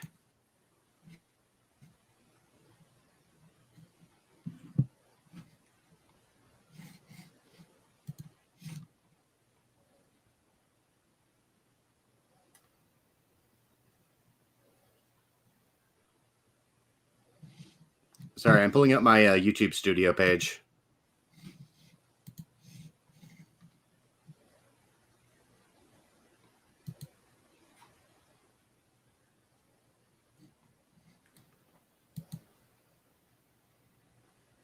No, we're good. So weird.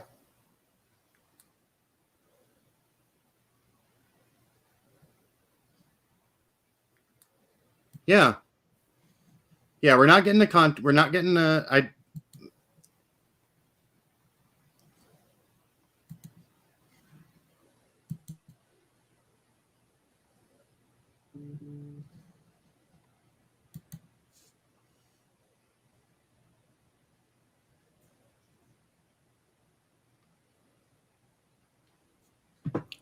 Yeah, we're still going.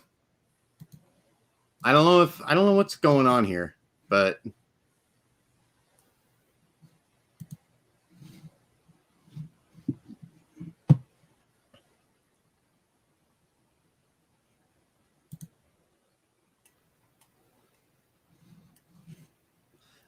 okay, because yeah, I'm actually playing my stream right now on another page, and it's still going. It's choppy as fuck, but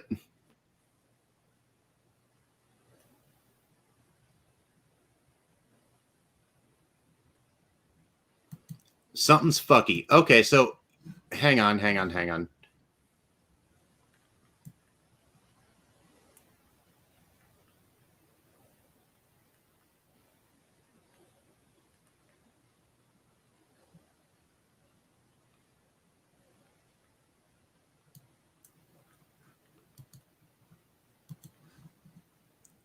All right. I am going to try this again.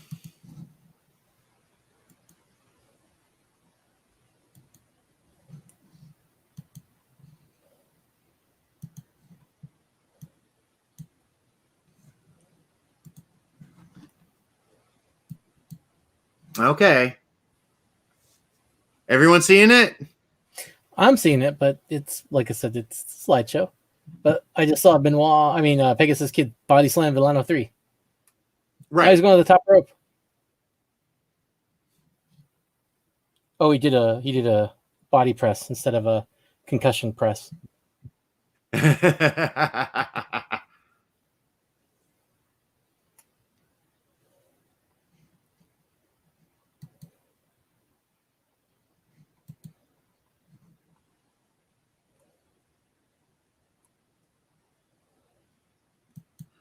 Okay, so far it's choppy, but everyone can see it. Okay, cool.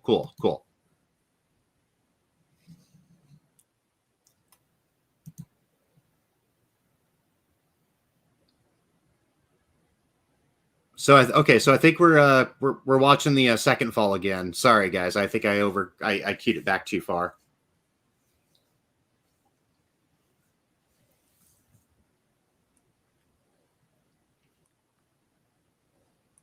No, that happened last time too, didn't it? When we did the Joshi? Josie and the Pussycat. No, but if I recall, we had that same issue last time. It wasn't, but it looked like it was taken down for policy violations, but it really wasn't. Oh, so weird though, because the first time we did it, didn't anything happen. Yeah.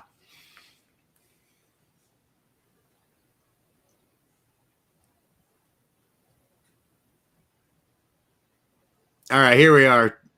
Was that Tercera Caída? Tercera Caída.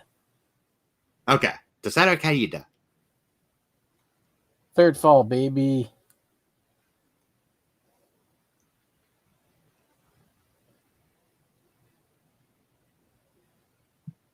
I mean, like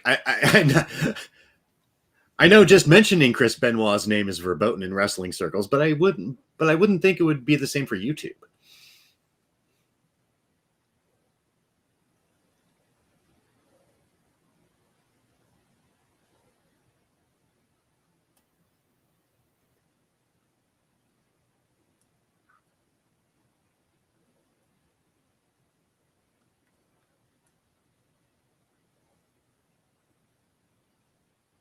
Oh, he's going for the mask right now. He's saying, "Fuck that third fall."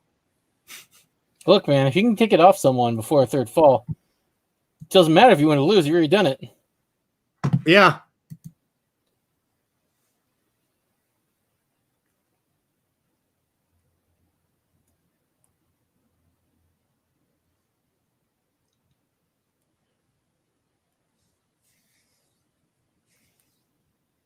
It's like when Sting unmasked the Black Scorpion.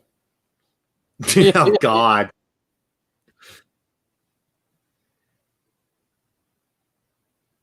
I mean, you could already tell it was Ric Flair, but It was only because they couldn't figure out who to put in there because they didn't have a plan.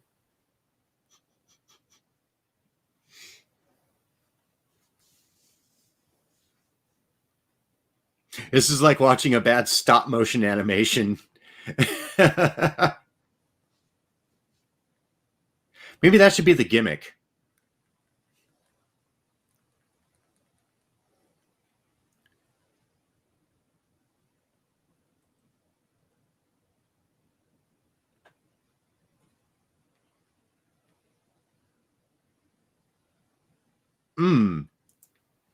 Knee right to the fucking mush. And Viano 3 is a big dude. Yeah. He's a stocky man. He's got some power base, though. I mean, he's... Yeah.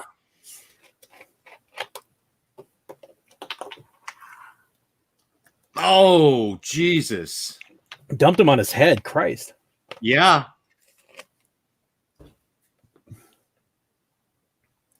Yeah, just pretty much dropped him right on his face. Nope. Oh, okay, that was a little better, but still. He's trying to give him the Benoit special. But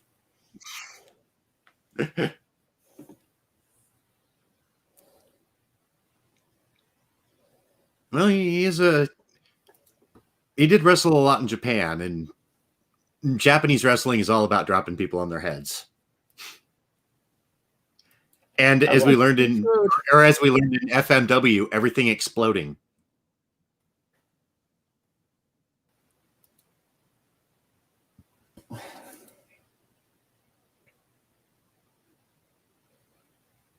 But there's a lot less fabulous mullets in Lucha Libre, I'm noticing. I think maybe it's the masks.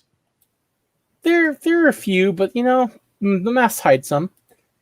Yeah. It wasn't. Benoit has a pretty luxurious mullet under that mask. Yep. Look, FMW was a once in a lifetime mullet fest, okay? Oh.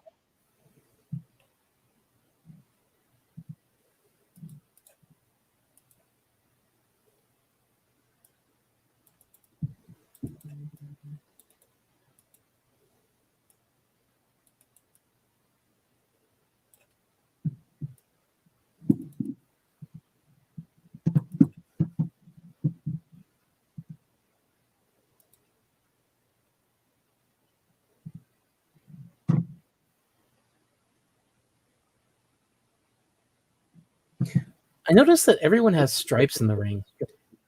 Pegasus Kid has a green stripe on his tights. The referee has jaunty little black stripes on his pants. And Villano 3 has some pink stripes. Yeah, it's all very tasteful. They're tastefully accentuating their butts. Look, say what you will, but Villano 3's outfit is fucking good. Yeah. It's that hot pink Heart Foundation style. Yeah. Not enough wrestlers use that color scheme, and it always saddened me because I love the Heart Foundation. Yeah, me too. Oh, beautiful elbow drop. Damn. Yeah. I forgot how skilled Pegasus Kid was. And how weird his body was shaped. He's very top heavy. Yeah, his shoulders were very broad, and the rest of him was kind of not. Yeah. He don't goddamn breeding hips.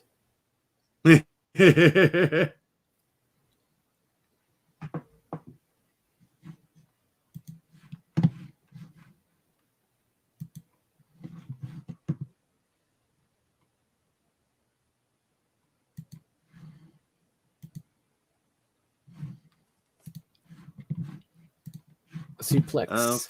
Okay. Oh, geez, he just tossed him instead. Damn. Oh. Thought he was going for a super. No, he just went for the toss. Yeah. Oh, he's gonna fly. Tope. Mm-hmm. The toupee suicida. Yeah. I wonder how much wrestlers spend on razors, because usually they've groomed all their hair off on their under their arms and their chest. I was gonna say, I bet their nair bill must be huge. What's up, Scott Hall? Hey yo, here to see WCW. Here to see NWO. Yeah, that's one thing I could never shave my body. I always like that. Scott Hall's perfectly fine with I'm perfectly fine with having a swath of chest hair.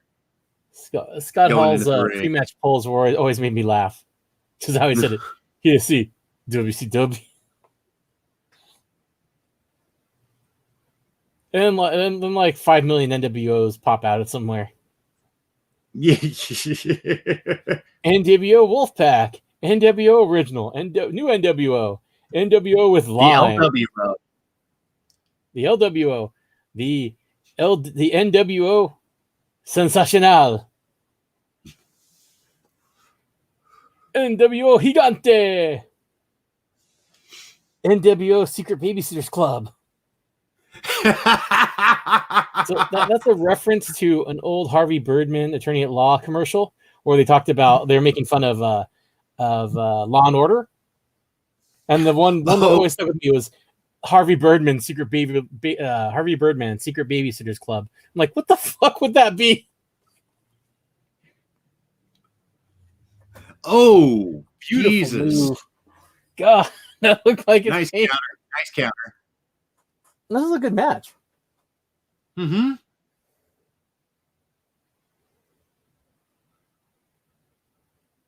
We say it a lot, but good matches, the people in them tend to be able to sell the moves, and they're willing to sell. Yeah. Because both of them have really given deference to one another in moves. Like Pegasus Kid has sold how strong Volano 3 is on several occasions. Oh, yeah. Beautiful bridge. We have a winner. Beautiful bridge there. Nice bridging pin, and Viano 3 is your winner. That was a good match. So now Jesus. The counter for it was like just going there like that. He rolled too much momentum and he rolled him over. It's a good fucking bridge. That's a very handful of ass pin. I was gonna say, yeah, he got them meaty hands. I sure hope he's gonna buy him breakfast after that. Hey boy, I'm gonna spread them cheeks. That was a good match. Yeah, and now we get to see Pegasus Kid. Well, Chris Benoit. Well, spoilers, come on, man. Oh, sorry, I didn't mean to spoil it for you.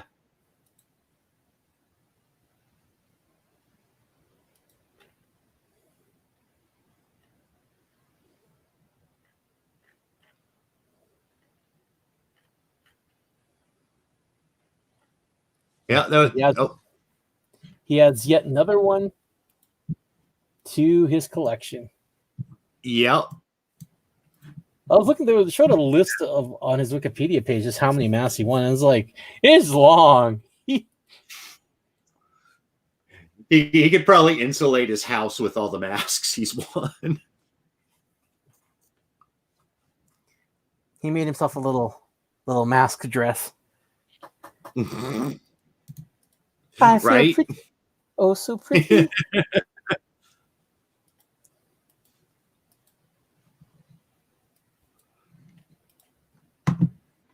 All right.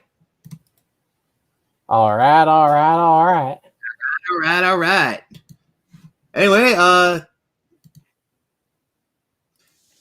Yeah, we're as usual having technical difficulties over here. So thanks for bearing with us. Oh man, if I was a Baron, I'd call myself Baron with us. Bear. And this is my friend Baron Fruit and our neighbor Baron Teeth.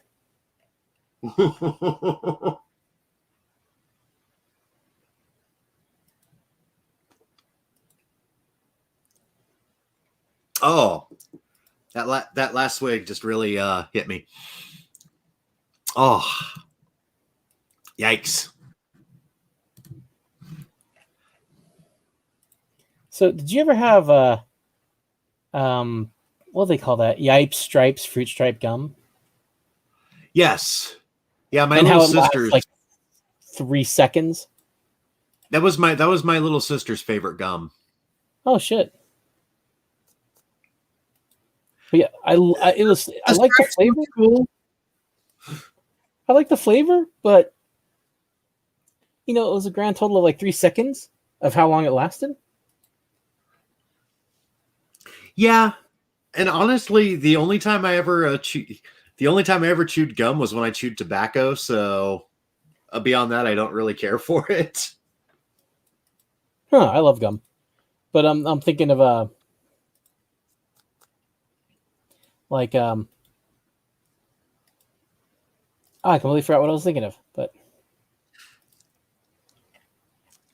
Me chewing too. gum's awesome. Me too. What? Chewing gum's awesome. The end. Okay.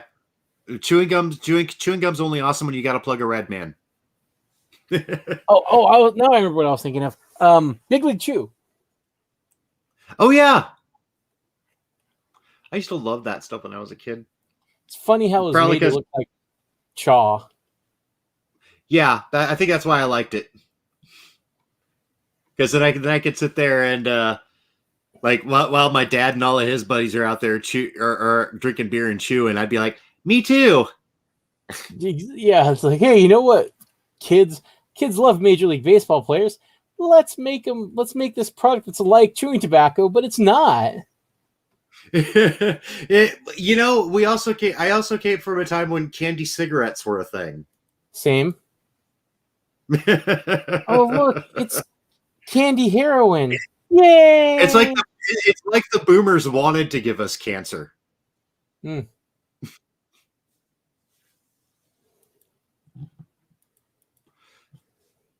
Lawn darts, candy cigarettes, Big League Chew.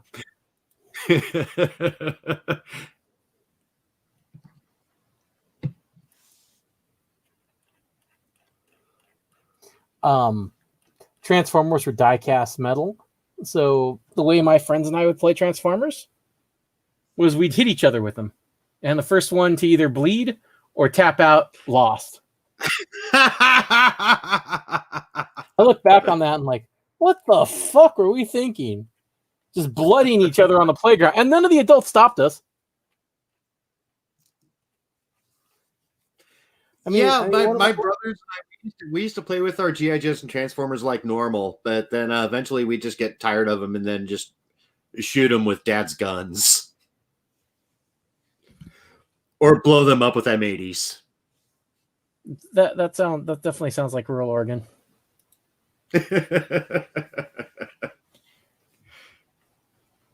Your G.I. Joe mouth is very pretty. Rural Oregon G.I. Joe. That's the me.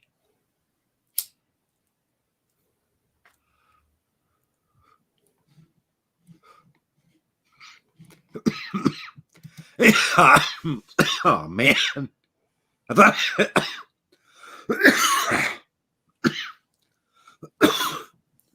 thought I could do it, but I couldn't. So we got Big League Chew and root beer in the bottle.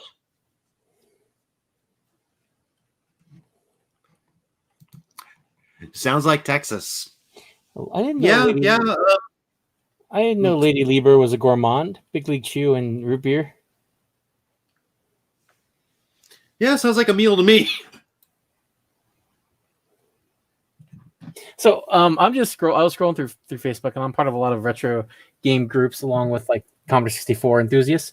And they were someone showed a picture of a specific game, the 400-meter race from the game Decathlete, which was known as the Destroyer of Arms and Destroyer of Joysticks, like the devil. Because it was so long, so many people broke joysticks. Your arm would be killing you after doing that stupid rhythm game. It was like, what fucking asshole thought this would be fun?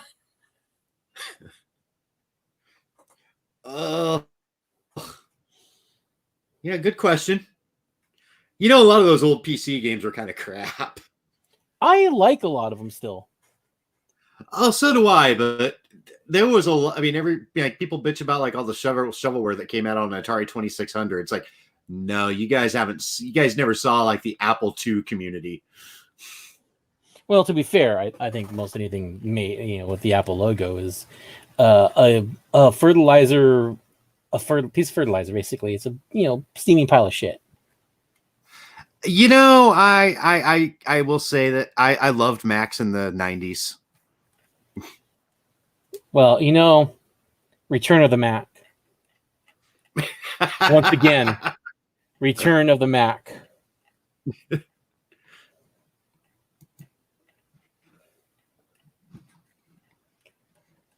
But yeah, no, I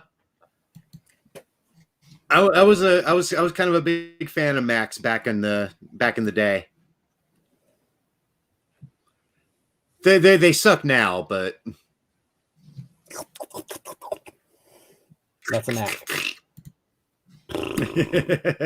Sound effect time. So, have you ever played? No, this is an aside, but have you ever played like Stratomatic Baseball or whatnot? Yes. So, yeah, I used to have that. I used to have the board game.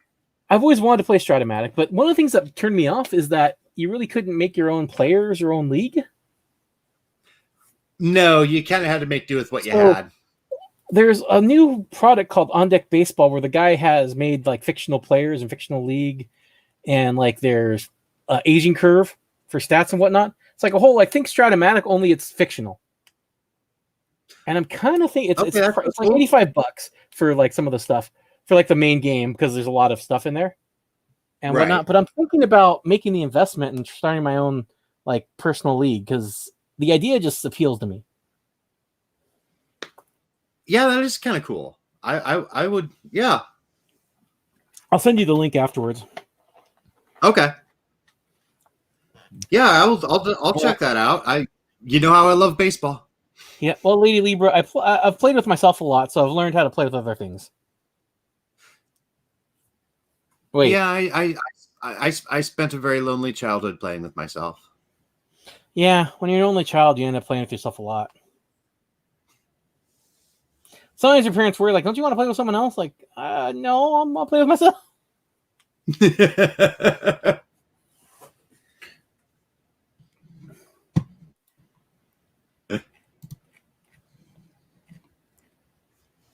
But anyway, we're running on 2 hours here, so let's go into our third match of the evening.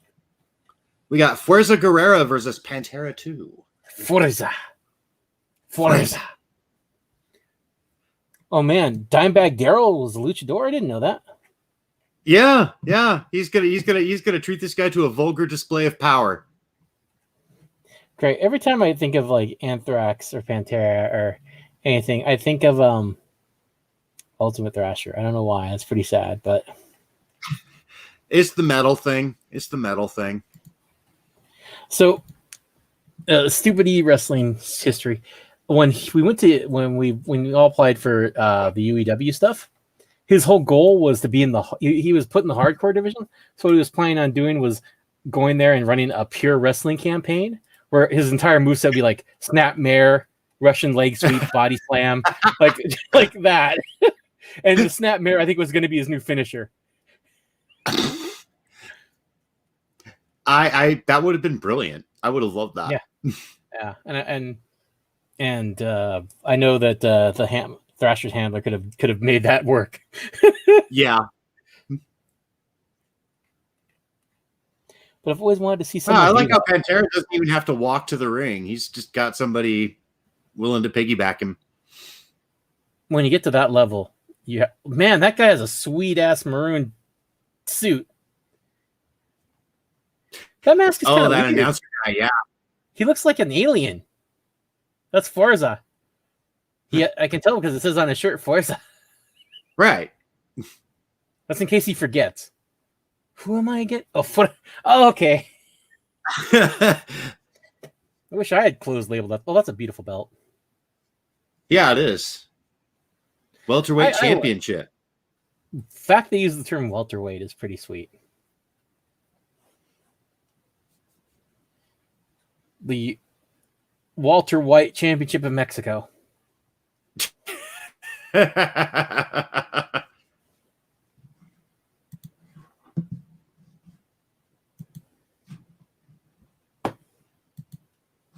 El Pantera. That's Spanish for the Panther. Oh. Pantera dos. I thought it was Spanish for I thought it was Spanish for metal, but Fuerza Guerrera is Force Guerrera, if I remember right. Oh my god, he does look like he looks like one of the aliens from South Park. Fuerza Guerrera and his finisher, the probe.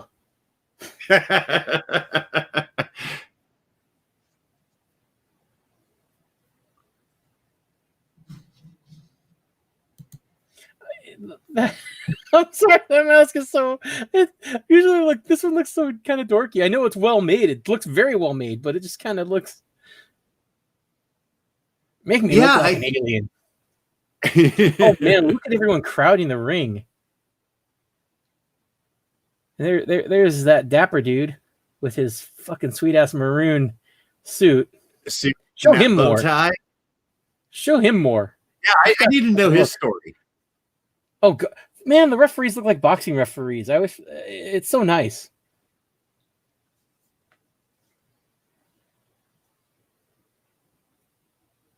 This is what we're fighting for, boys.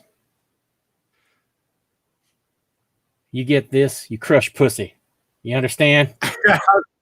They're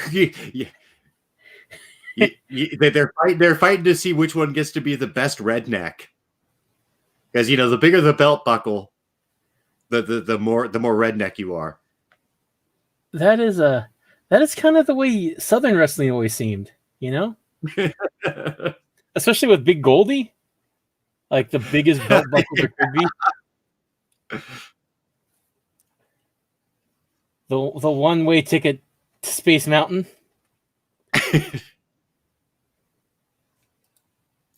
Aw, they're gonna let Grandma hold the belt. Aw.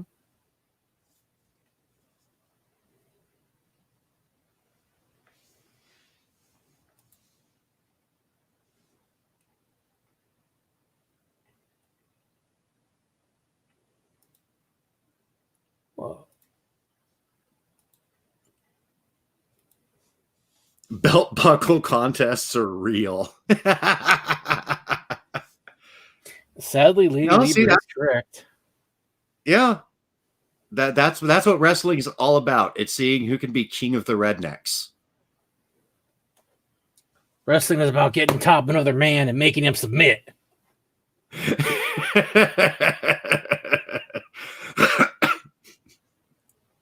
Gotta establish dominance.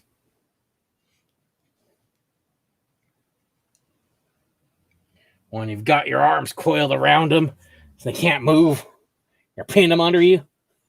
It's a vulgar display of power there, boys.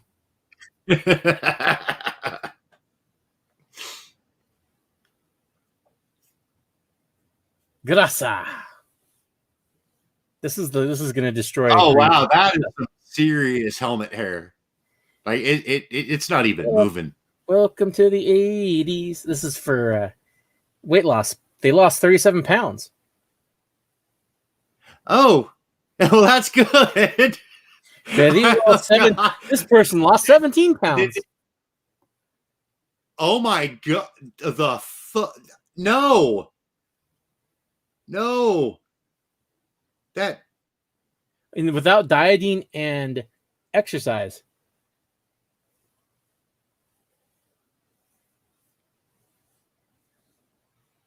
No, that lady looked like she needed to see some. She needed to get some medical attention. Although I am so glad that they kept the commercials in. Old commercials are interesting. So glad we got that.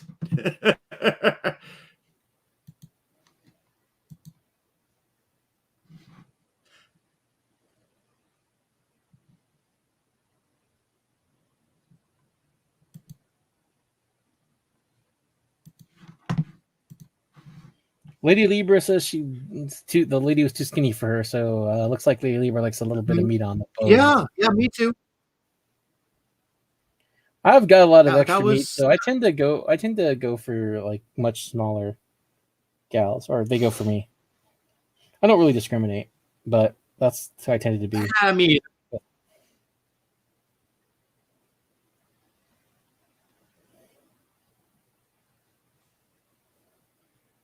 shit, I gotta call these guys. Yeah. Fuck yeah, to tell. Let's get some weight loss shit and some fucking like temple pyramid fucking videos. Well, you know, I've needed some Aztec Mayan pyramid videos in my life. I'm not gonna lie. My pyramid porn is sadly lacking. I don't pitch a tent. I put up a pyramid.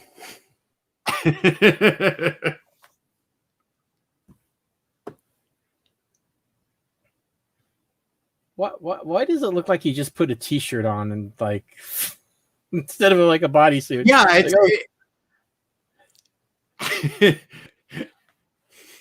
it looks like he's like he had to scramble to find his he had to scramble to just assemble his gear from whatever he had. I'm sorry, Pantera too, but it looks like you're just going to aerobics class instead of like a wrestling thing. Like, oh. He's gonna jazzercise Fuerza to death. Push out the bad, bring in the good. Why is he spreading? Oh wait, he has him in a hold. It's like, why is he spreading his legs like that?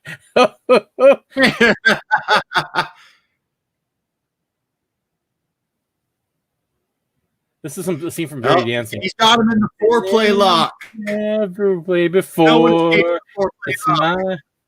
Nobody put baby in the corner. Oh, it's the afterglow. Was it good for you too? Yeah.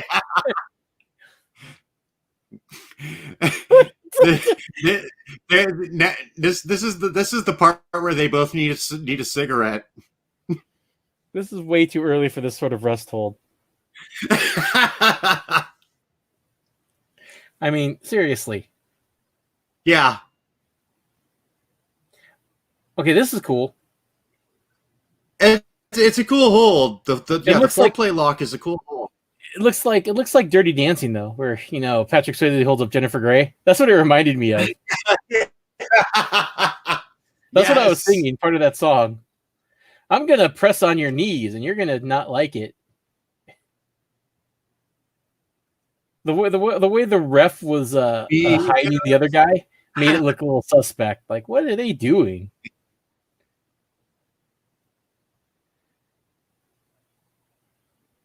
They're just gonna stay there the entire match.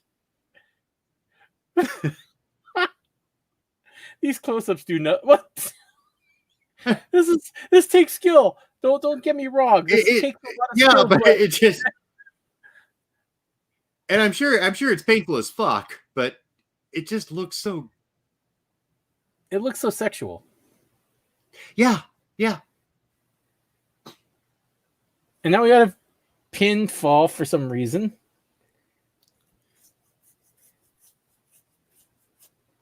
I mean, into a full arm dragon twist. It was a good display of skill. It was just did not present the greatest light. No, the camera angles were really kind of weird. Yeah. For people with juvenile like us, They made me have feelings. For And I don't want to have feelings. For people who are juvenile like us, it's not a good thing. Okay, that is a nice move, though. That was good.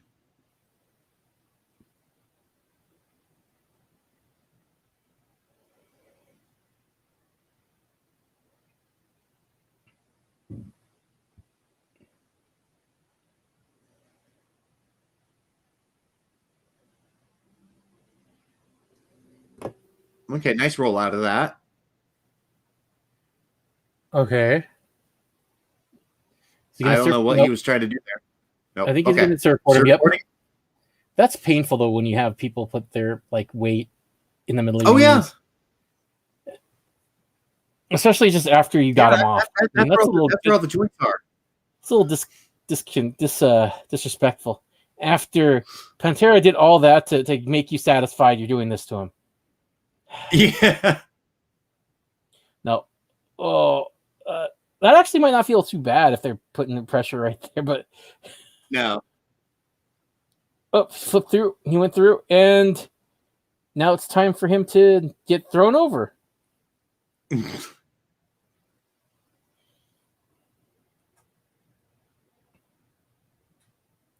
I bet that Fuerza Guerrera has one hell of a mullet underneath that mask. Yeah. He looks like he could. He might be able to fit in FMW. Fabulous Mullet Wrestling, where everything explodes, but the mullets stay the same. The mullets never change.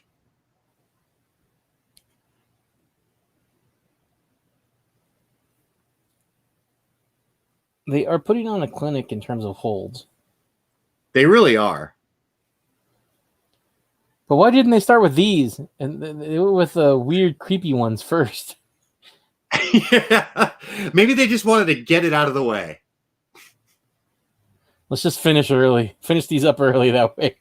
People can then pay attention to the match late. Oh, that would hurt landing there. I was gonna say that's hardwood. Isn't it? Oh, yep. Oh, Jesus.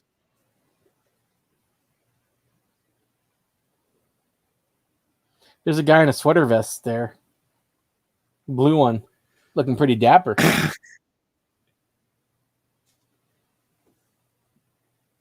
I'm waiting for the sweater vest to make a comeback. There are people in suits and ties and shit. This is nice. Nice to see people dressing up for an event. Yeah. Instead of someone bringing a fan sign that says something dumb. Oh. That. Okay, I'm getting feelings again. Oh, it still hurt. It looks painful as fuck. Oh. Monkey flip. Good one, though. Yeah. There we go.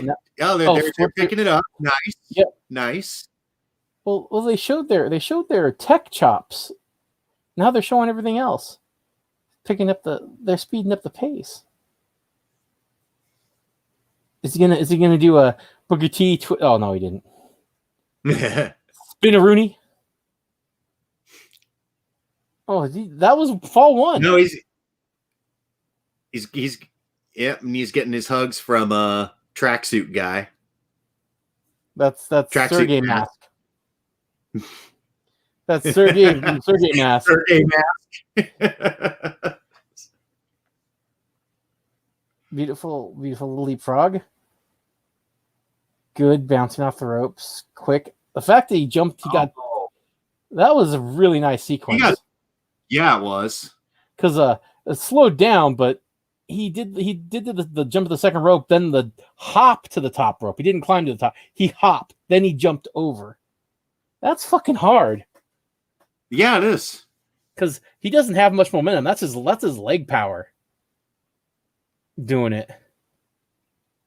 And this is a good sequence. Yeah, you have to be coordinated. That was top coordination right there. They got some air on that monkey flip. Like that's the jump over to the flip over.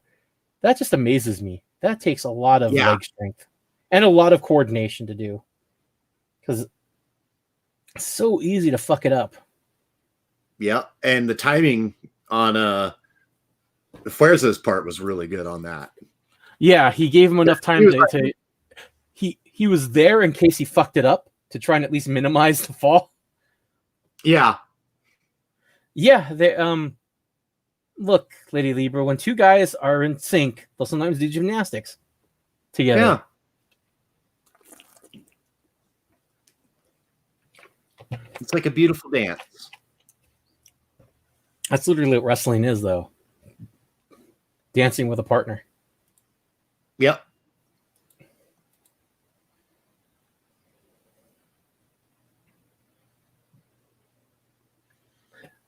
Oh, they're getting ready to tango. Yep. And they're holding hands.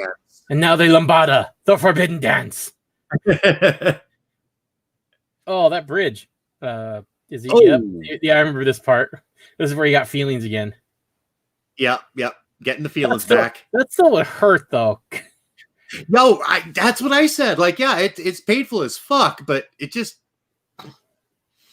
damn. That monkey flip, one of the best I've seen. You know? Yeah. This whole sequence right here was just, I love it. Gorgeous. Yeah. I mean, we've joked about the mat wrestling, but that was great in the beginning. Seeing them just on the mat, you know. Yeah. But this, yeah, we did have some jokes. We had some jokes. Right, but for to tell the truth, this has been a really good match from a technical standpoint. Really has. But I'm sorry, Pantera 2. Your wrestling outfit just looks like you have some tights and you grabbed a shirt from someone. Oof. He lost his actual gear at the airport and he was just scrambling. He had to buy a fan t-shirt. Ooh. Just like in the, I think it was the 83 All-Star game, Lou Whitaker luggage got lost, and he had to buy like a t-shirt, a replica jersey and everything for the All-Star game. Lou Whitaker should be in the Hall of Fame. The end. He should. Best fucking second baseman of the 80s.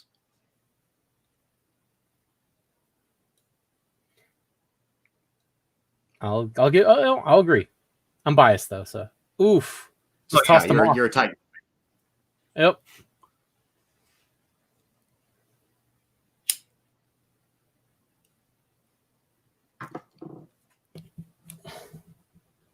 But yeah, if they can get Alan Trammell in there, they can get Lou. Trammell was one of the best shortstop of Major League Baseball history. Lou Whitaker, one of the best second basemen in Major League Baseball history. The fact the Tigers had both of them at the same time is just crazy. The fact that they only won one championship out of that core is pretty. Lack of pitching, really. They had their start. Yeah, they had Tanana, Milt Wilcox, and Jack Morris, but that's. And another thing is there were some other really good teams too. You know, there was only the 80s Yankees were nothing to sneeze at. The Orioles were pretty good. The Blue Jays were coming along. Yeah, that is true. It was not. It was not a kick.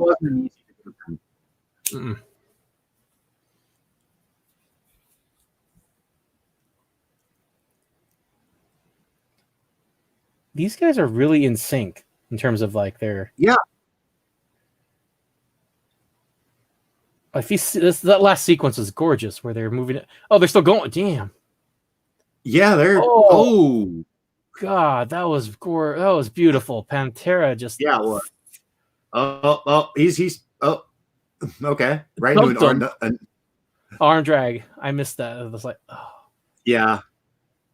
Like, wow, these guys are just really. Like, they work really well together.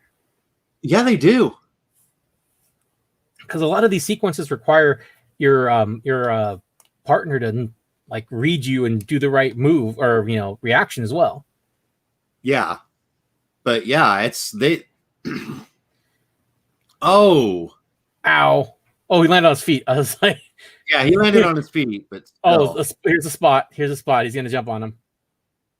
No, he hasn't. Oh, yeah, he is. Oh, no, whiffed on the drop kick. Now he's gonna. Oh, is he going to bounce him out? Nope. Now he's gonna go up. Nope. He sold that to fly. He sold that to fly that far back and then go in towards for the elbow for the back elbow. Elbow. That was nice. Yeah. Nice drop to a hold there. Oh, mm-hmm. It's time to maybe slow it down a little bit. A modified surfboard. That's a nice move. Yeah. And with the drop toe hold on the same leg, it sells that it's taking advantage of it. Really good. A really smart sequence there to where he takes advantage of like that. So it's one fall each. One fall each. Yep. We are on the third fall. It's me, Sergey Mask. You might know me as Sergey. I think we found my next wrestling gimmick. He just says his name all the time. It's Sergey Mask. Sergey. Just takes off the mask every now and then to eat, and then puts it back on. or he has it like above his nose and he's smoking.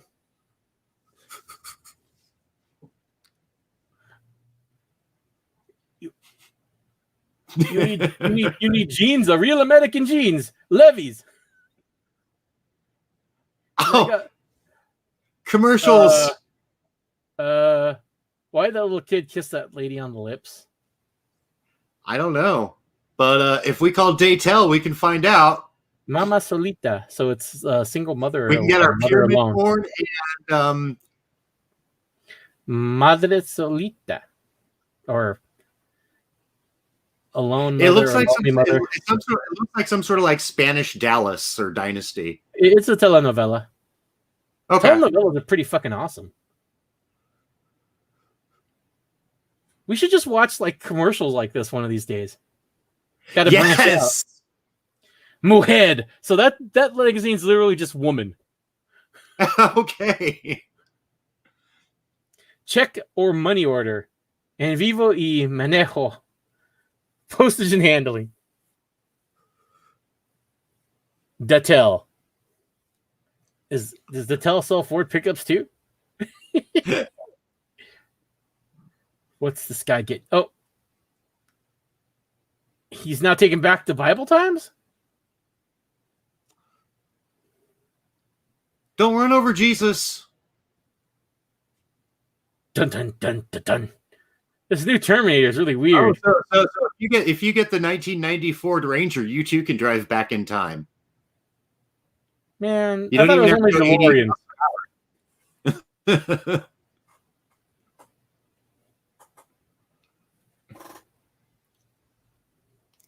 Yeah, I loved how I'm pretty sure the only reason the time machine in Back to the Future had to go 88 miles per hour is because that's the top speed the DeLorean can take before it just finally explodes.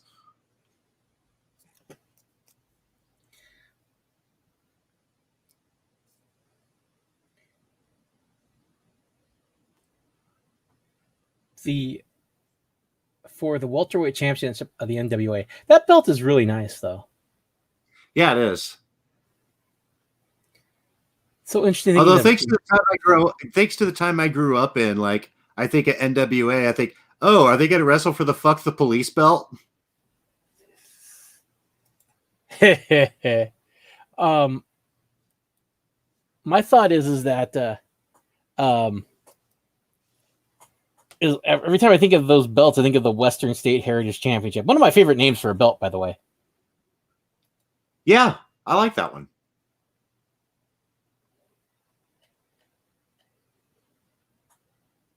Yeah, they're replaying the last fall. Okay. Yeah, they're going to show a lot of angles, which I like.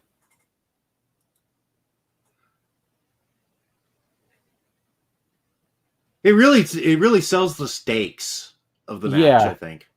The presentation, even though we're listening to it without audio, just the visual presentation sells that this is important. Like they're taking time to show multiple replays, analyzing it. I feel it's still back when they wanted to really present wrestling as a sport. And then of course they're bringing the big fight feel to it. Sergey Mask is there going, "You want vodka? I got vodka. We drink." And Fuerza is just going right in on that leg, right in there with the drop kick. He's been working the legs the entire match. Bulldog. Oh, that was. I like he cradled the head though, like kept it cradled. Yep. So he got air. It was a very good Bulldog, but he kept that head cradled for him. Yeah.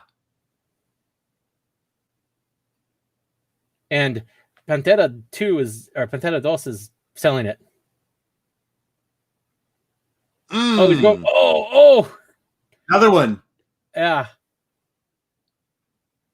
And funny thing is, it's kind of a simple move, the Bulldog, but they're really the psychology they're putting behind it and how they're selling it really makes it feel. Oh, third one? Nope, he's gonna. Yep, he tossed him. Third one, but got dumped.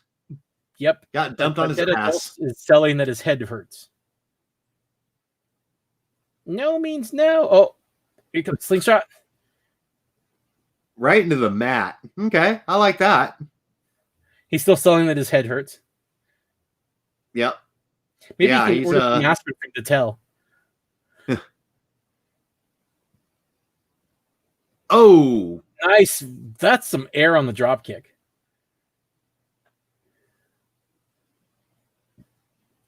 Eric Watts is going, "I could do one better." And then takes out your shin. Hey, that would fucking hurt though. Yeah. Shin shots are painful as fuck, man. Oh. What is this?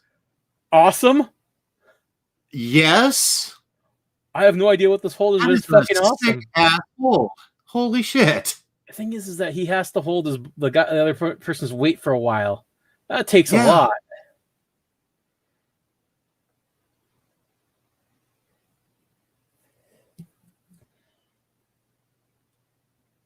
Reverses that, comes in, and is he? Oh, what's he doing? Nobody puts baby in the corner. I thought he was going to go for a Northern Lights. That's what I was kind of thinking too, actually. Meanwhile, Sergey Mask. Sergey Mask's tracksuit has seen better days. Oh. Oof. That's and he's already taken a few with those Bulldogs earlier. Yeah. So yeah. He's gonna be selling that for a while. Okay, nice spine buster there. Just a tiny one though. Second rope. Oh, senton. Ow, my butt. It's gonna get it out too. Yeah. Flamboyant. That's the word I was trying to say. The moves are very flamboyant and dramatic with these two. It's pretty. Yes. It is. Yes. Agreed. Very good point, Lady Libra. It is really more like dancing with watching these two, because they are really they're selling and they're feeding into one another. Like, yeah, they've got each other timed on everything, and it just, yeah, I need more of this. That move, like it's beautiful reversal, or not? Well, yeah, kind of is a reversal. But yeah, that hold though, they've both done holds where the other person can't help them with the weight, so they had to hold the other one's weight for a while. Right. Yeah, they've been carrying each other. There's some strong guys. So close.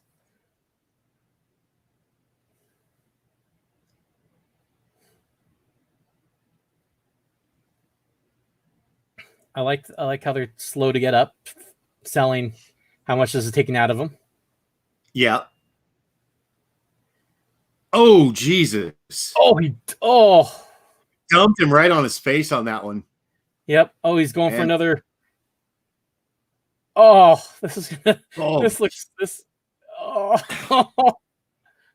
He looks like what they it looks like one of those baby swings, you know, that you have for your like toddler. oh,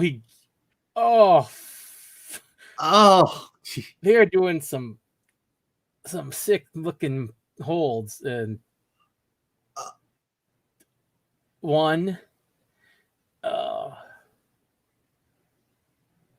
This is a gorgeous match. yeah, they are really like just. It's been They're a showing while. that they are spent. They are spent. Like it's like all right. You can feel the emotion even with the silence. You can feel the emotion without an announcer trying to tell you that as well. Yeah. Where they're throwing everything they have at one another. Oh, gee, oh, they saved that spot. They saved that spot. That's your tailbone. Oh, gee. Oh, okay. I thought that was a hardwood floor. That is a mat.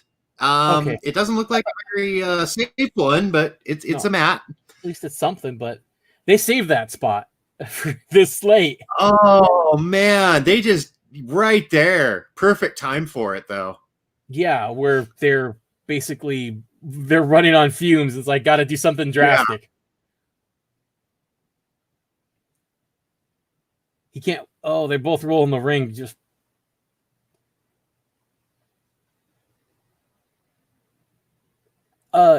you know what? That was amazing. You should put links to the matches as well. That way, someone, if they want to, they can watch them afterwards. Yes. Because I want to watch this match again because this is really good. Right.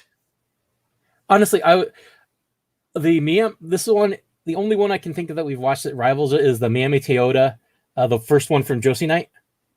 Oh yeah, that was a great match. Jesus. Yeah, this one's the only one that really I feel that rivals it right now from what we've seen. Oh. Oof.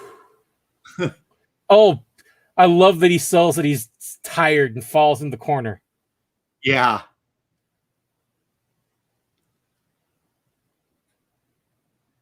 This was recommended to you on Reddit? Yep. Great recommendation because this is fucking great match. Oh no.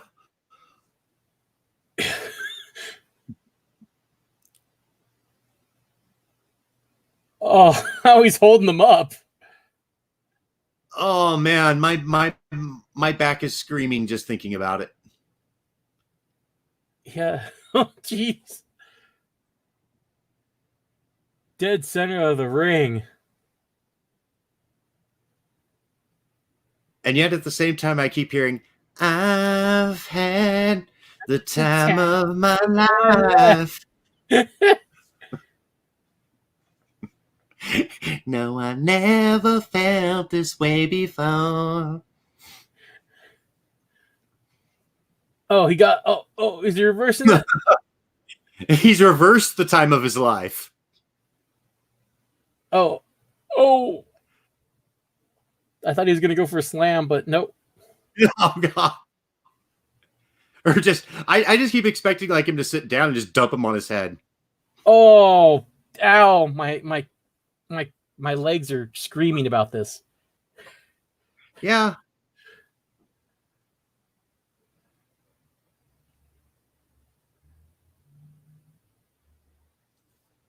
Mm.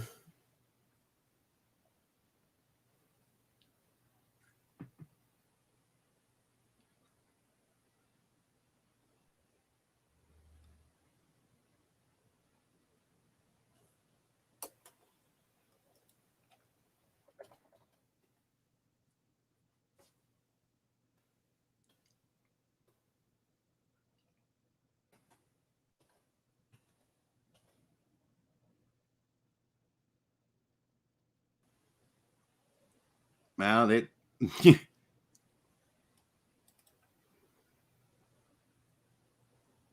Versus making that motion like, fuck this, I'm out.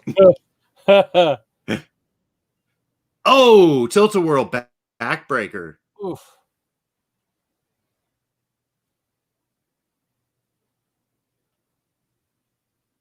Of course, they're both just fucked up. So yeah, no, they've and Pantera kind of wiped out his own knee with that move.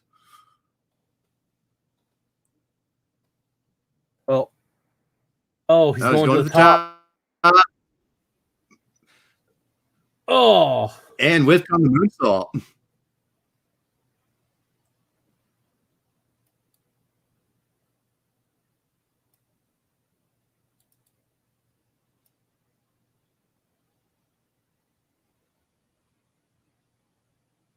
Mm.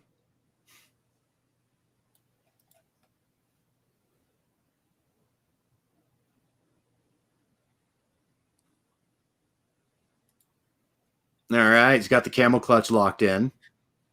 well, these guys are talented. Yeah. The amount of holds they've done in this match, they seem meaningful, though. You know. Yeah.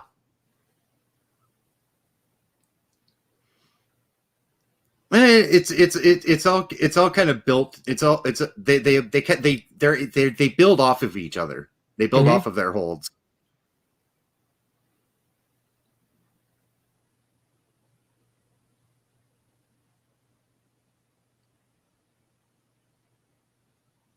Powered out of it. Yep. I like the breather he took, the small one where he's doubled. Oh, I missed another one.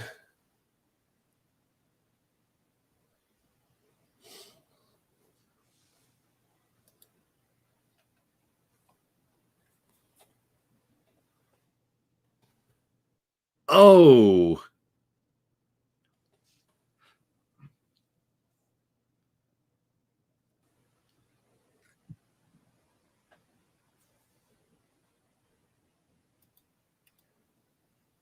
Yeah, I kind of like what they're doing here. It's like what they're trying to it's like they're trying to put each other in holds to keep the other guy occupied just long enough for them to put in that one big move that just may finish it. So, hilariously enough, Fuerza Guerrera is the father of Juventud. Oh, wow.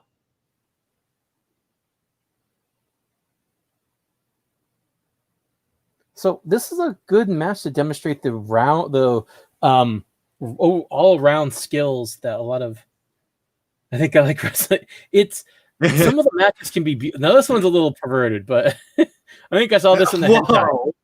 I think I saw this in the hentai. Yeah, hentai lock. But these guys are showing how well rounded they are in terms of wrestling. Like skills, like so much mat work.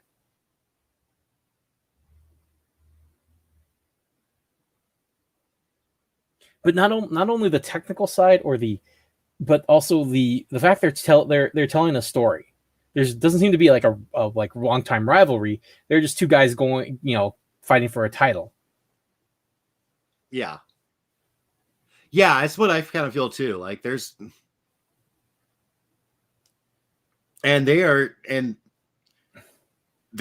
doing everything they can. Like that's the pauses where they're getting themselves together, catching their breath, recovering. Like they're selling that they've given everything they have in the tank.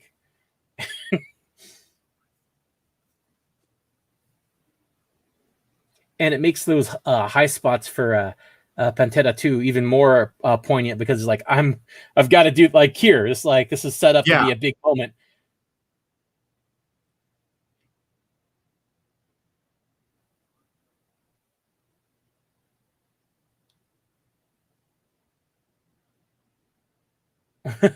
Oh, he took a little moved out of the way. Time. Took a little too much time.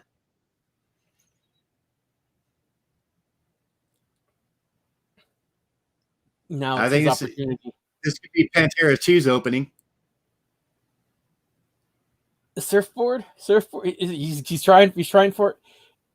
Oh, there. No. Oh, he couldn't hold him. That's No. that's And an there was excellent spot. a near pinfall on that though. That He was came an close. excellent He came spot. close. That was a great spot.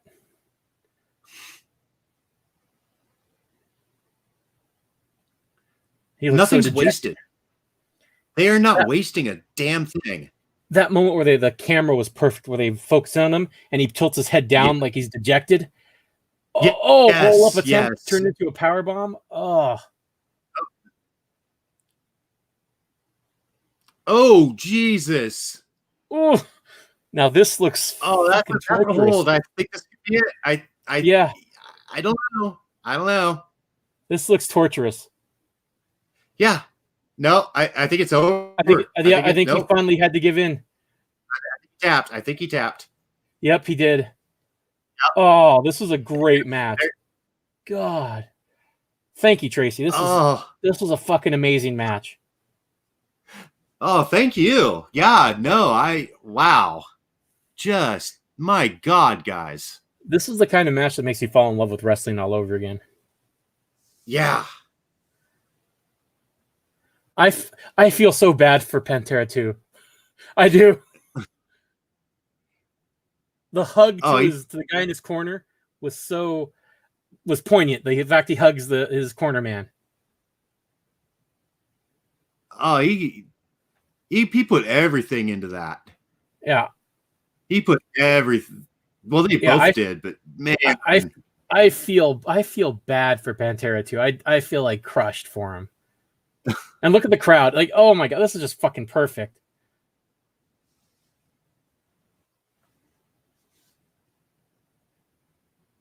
Oh, is Sergey Mask wanting a piece of him?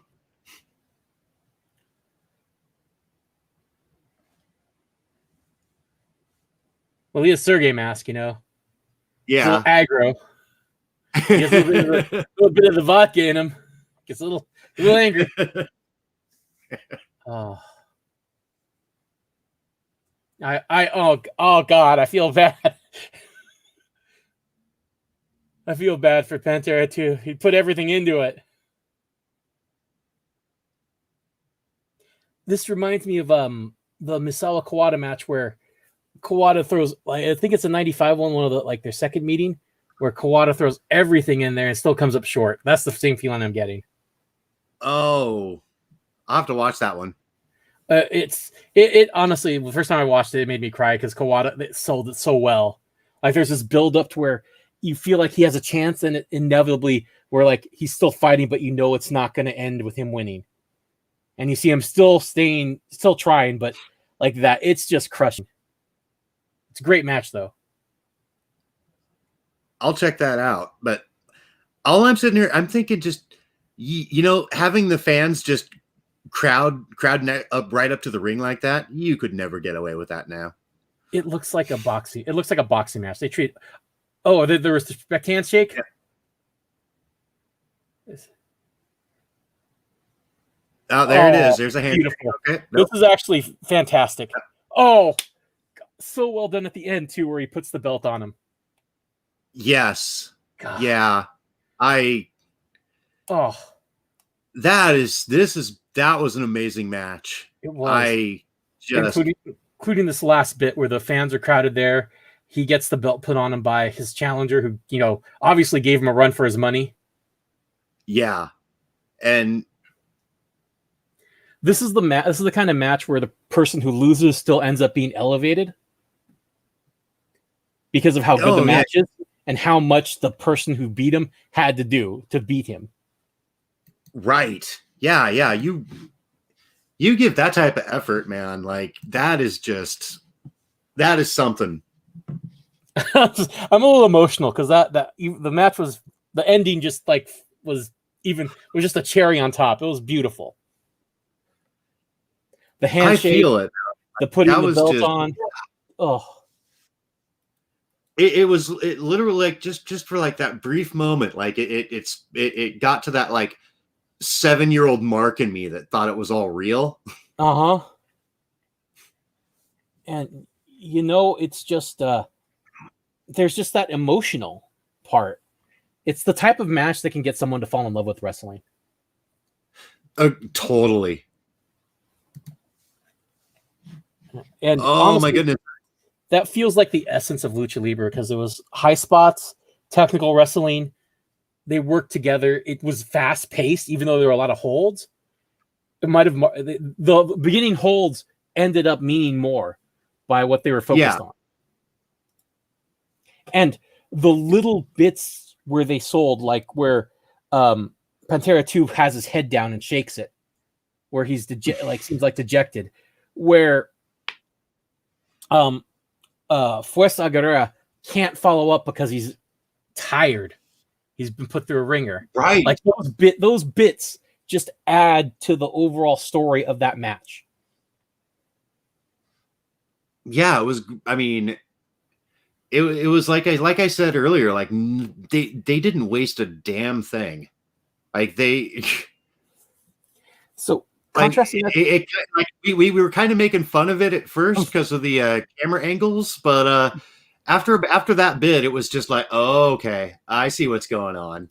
Yeah, and the work, to contrast the Miami Toyota match, where the way it felt was they felt more like they were rivals, like they had a rivalry. Yeah. They just no respect. Were blowing it off. Yeah, they no respect to one another, no love lost. They wanted to hurt one another. Meanwhile, they were the fuck out of each other. Yeah, this one was they wanted to win. They wanted to win. There was no hatred between the two. They wanted to win that belt. Guerrero wanted to hold it. Pantera 2 wanted the belt. And they were going to do everything they could to get what they wanted.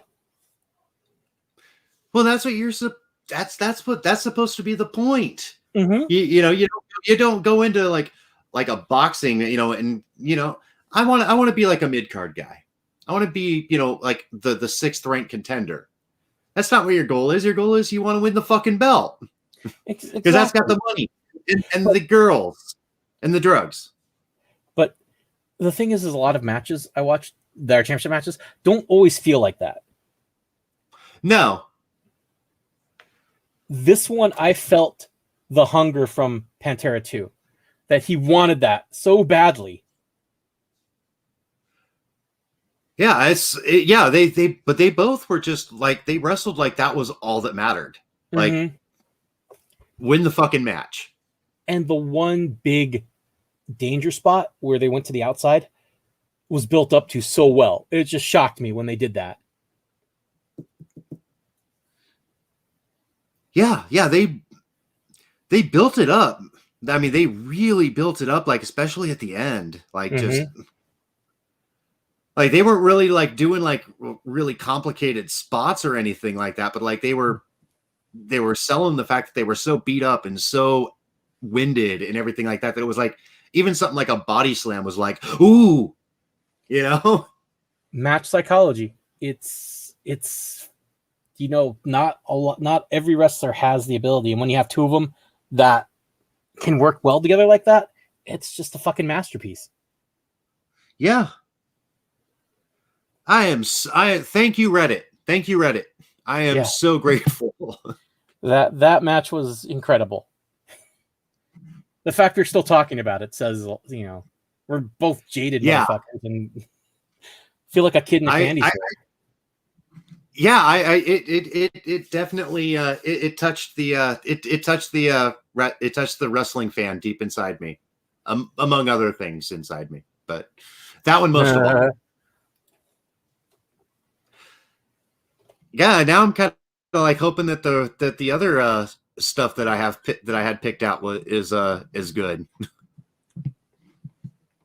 Well, let's see if Dr. Wagner Jr. can compare to this. He's a good wrestler. I'm not sure about the match, but he's worth watching himself. All right. So we've got from AAA's Triple Mania show of 2009. We have El Macias versus Dr. Wagner Jr. El Macias is the champion on this one, I believe.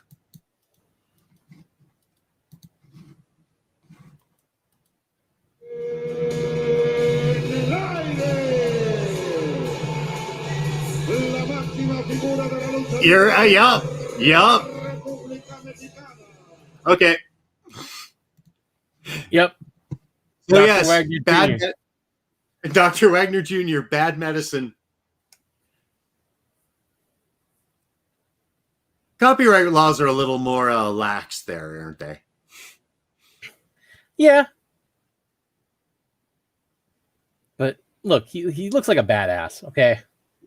He's built. His mask is cool. Fucking fire everywhere. He's wearing the Mexican flag practically. He's like Captain Mexico. He's a doctor of proctology, so he knows, that hemorrhoids can flare up. That's why he has his entrance.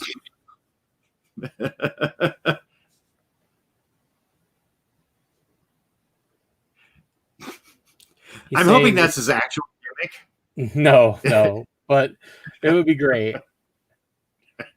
Remember to get your prostate examined.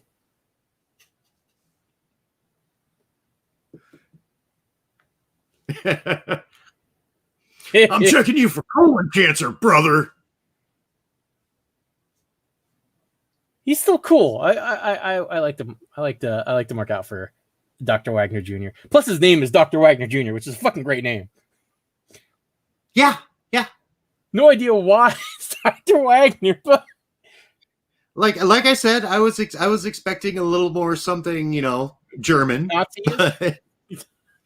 A little more boys from Brazil. Yeah, right.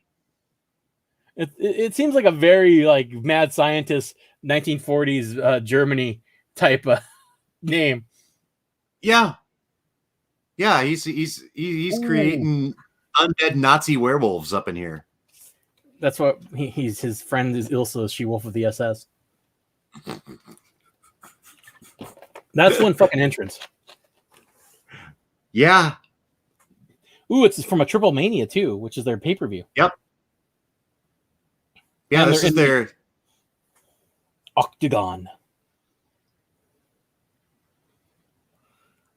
I that was one thing I loved about TNA, like early TNA, was the Octagon ring. I wish that they'd bring that back. That needs to be a thing. I love it. I don't know why. I just do.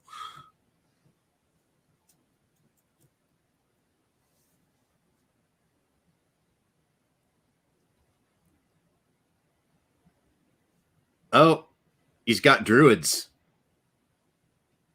Oh no, it's the corporate ministry. I'm not getting. Wait a minute. Those aren't druids. I didn't know. El Messias was Spanish for Grand Wizard.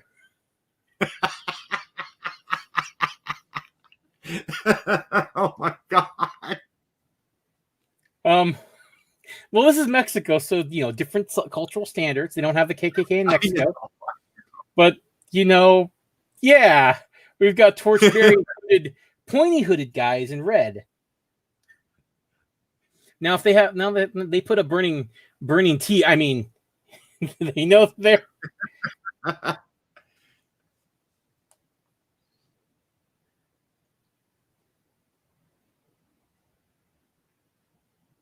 He's got a little mullet.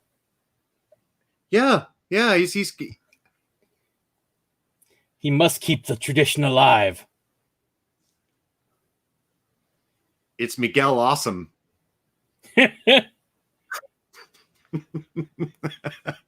Why he has a cross on his little skirt? This is making me uncomfortable. And someone's just he's hugging a lady. He's hugging his lady. He looks like he's cross-eyed. He looked like a Tiny Lister there. Oh, rest in peace, Tiny. Don't you mean Zeus? No, he's the president of the Earth from the Fifth Element. Fifth Element, yes. I love that they've cast him as that. That was one of the more interesting choices in that movie that I loved. I love The Fifth Element. So do I. It's a great movie. That's an entrance too. Where are his fellow hooded suspect people? Oh, middle of the ring, jaw jacking.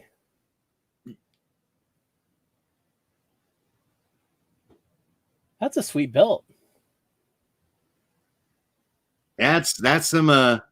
He is verily the king of the rednecks. And his friends are going back to the rally. His special friends are leaving. Well, we got some mayhem and some Catholics and other folk to scare, so we're off. I'm glad they didn't raise the lights enough to where you could see their full outfits, because it was a little suspect there. Yeah. Look at this referee. He's boring. He's not wearing a bow tie or suit. This is terrible. His pants aren't even striped. Come on, man. Do better. And in 2 years, things fell this far. No, there's a definite different feel in just because the last match was from 2007. This one's 2009. But do you see the different feel, though? This one feels more of a spectacle. The other one felt more like a actual sporting event. Exactly. Yeah, this is more. We are definitely leaning. We are definitely in the sports entertainment era here. Because the last match had more. I love using this word, gravitas. There's more of a weight or gravity to it. It had big sporty balls dangling there. Just dangling sporty balls. Meanwhile, Sergey Mask. I love how it timed it with a random shot of a guy in a soccer jersey and a mask. He's got the white contacts. He's oh my god. That's why Sergey Mask isn't at ringside. He can't stand the white contacts. Why you do that to I?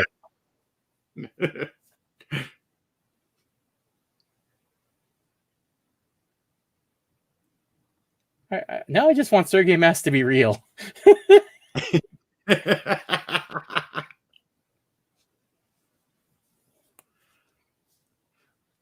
We all need a Sergey Mask in our lives. Some big guy in a tracksuit and nondescript mask. Every time he enters the room, like Russian EDM just starts playing. Yep. Sukablia.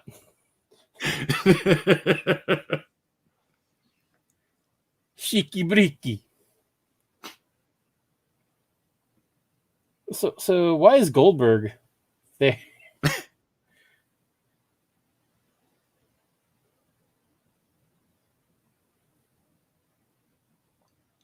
Man, make the referees dress up again.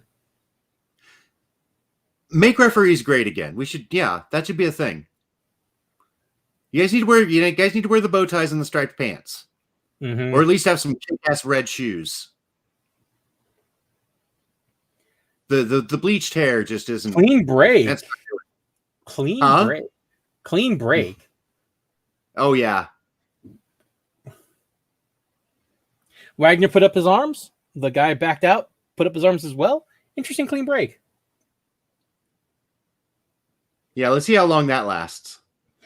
Yeah, we both know it's not going to last long. They're going to not like each other a bit, but it was interesting to start out like that.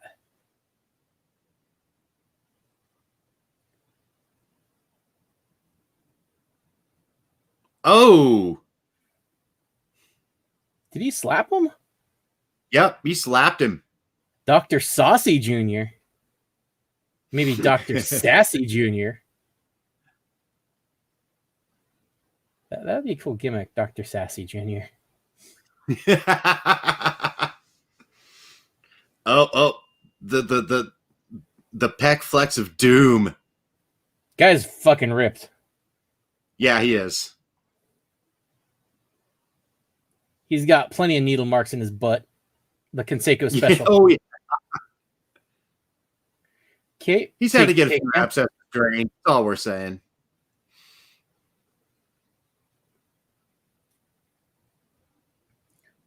Another takedown. Dr. Wagner is on the ground. Headlock. Getting to smell them pits. Yep. He's Craig and Wagner's reversal. pinning it. Nope. Reversal of the reversal. Yeah, he's going to reverse again. Yep. And 1 count. Classic spot. Classic sequence. Oh, nope. Couldn't get it all. Couldn't get the he's trying again. Nope. No, Dr. Wagner. There it is. Now he's got him. Now he's got him. Once, twice, 3 times. Your head's in my crotch.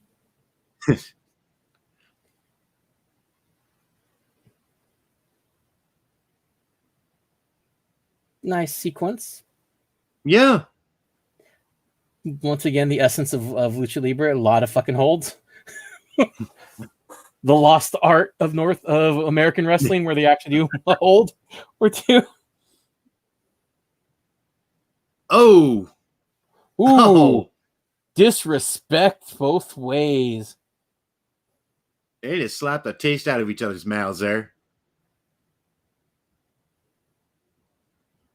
That's just Dr. Wagner being Dr. Wagner, though. He's a bit of a disrespectful person. He's a Rudo most of his career. Okay. Well, I mean, that is a perfect heel name. Yeah.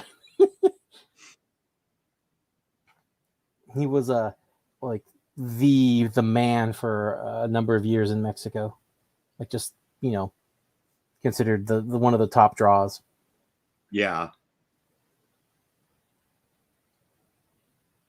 And honestly, El Macias is showing pretty good so far too. Yeah, he's a big guy, and so if you're used to U.S. wrestling, you're not used to big guys actually doing holds. Yeah. Like that. You're not used to a big guy doing that. No, he's holding his own there. Yeah. But that's generally Lucha Libre. Is even though guys who you think would be just regular old brawler monster heel can go on the mat and do holds. Damn, that was a good sequence. For the backslide. Into a small package there, yeah. Mm-hmm. Okay, he's got the waist lock with. Oh nope. Wagner elbowed his way out of it. Snap mirror. Good. Off the ropes and that was that drop kick actually looked like it really hurt. Yeah. Right to the back of Macias's head. One of my favorite drop kicks. I mean, yeah, no Eric Watts shin drop kick, but you know what? Only one man can master that move. The low angle drop kick of doom.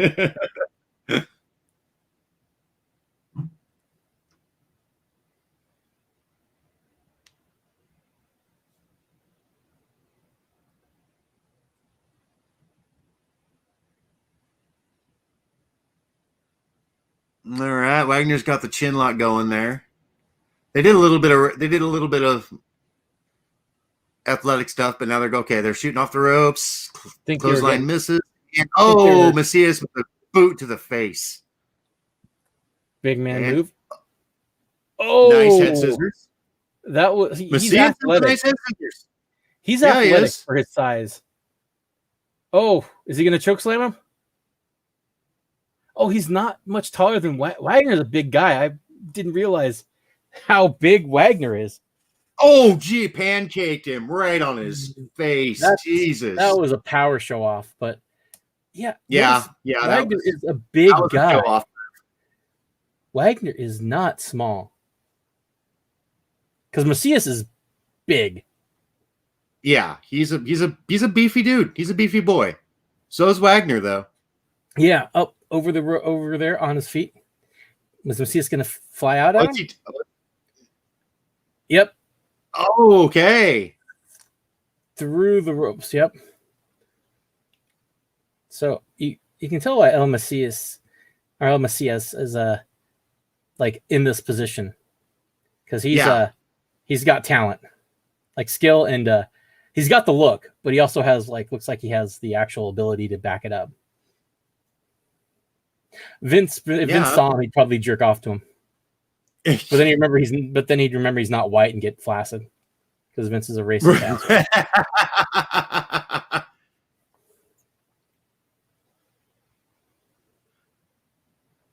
Man, I'm thinking TNA wasted this guy.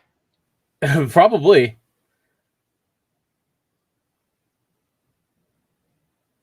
Look, he wasn't really there too long though. Most U.S. promotions do not know how to use wrestlers from other countries.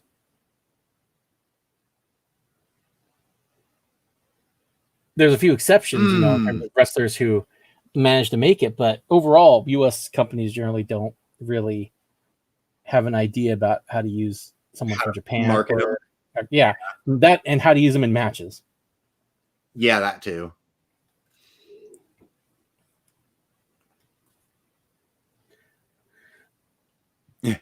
Dr. Wagner just goes to get a drink, get some popcorn. He wants an elote. Or a churro. I don't blame him for either. No, both are great. I'd like a horchata right now, actually. I like saying horchata. Wagner going up. Oh no, Macias cut him off. I'm not a fan, honestly. Which is, they look good, but I've just never been a big fan of horchata. Maybe I am. I don't know. I'll have to have one again. I just like the creamy cinnamon taste to it. Second rope. Oh, you like anything creamy? Yeah, that was a good fist drop.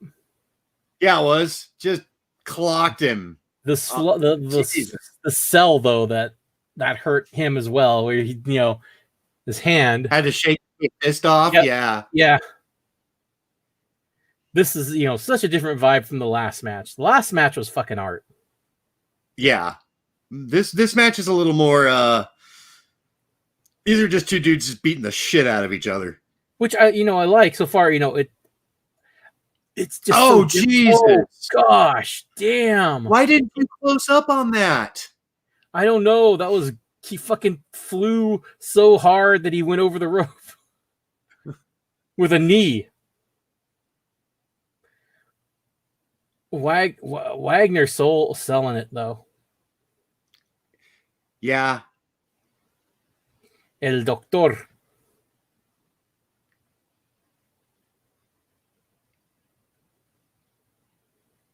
Again. Okay. But he moved out of the way. Oh.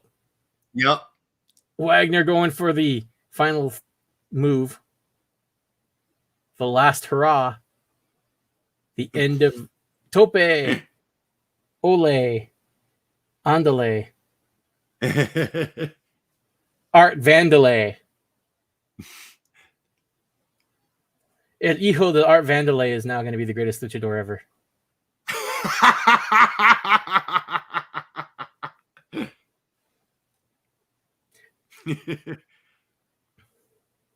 Oh, hi.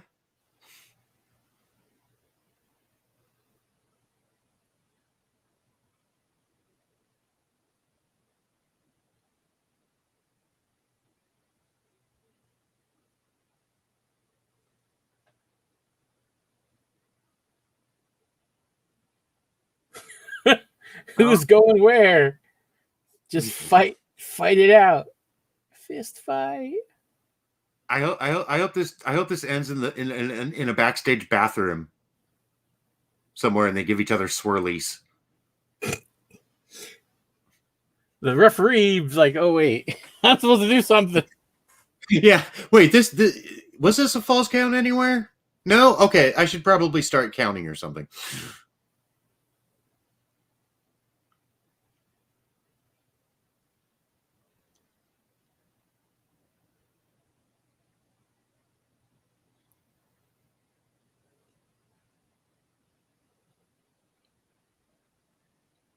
Well, let's go back to the ring. Yeah.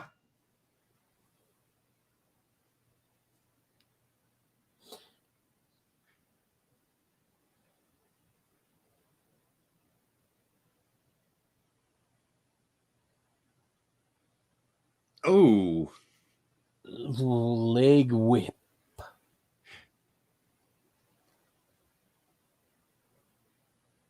simple move, but cool. It looks great. Yeah. Oh, STF going back to the hold game there. That probably is a better idea for you there, Doc. Yep.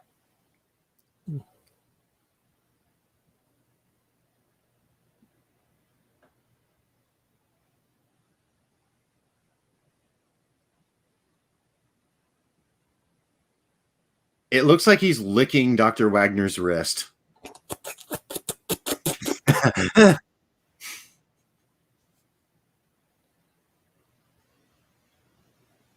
But he got the rope, so yeah, rope break, and This match isn't bad. I'm enjoying it, but you know what? It's still feeling weird after the previous one. yeah. Oh, it sucks. That one was so good. It's gonna be stuck with me for a while.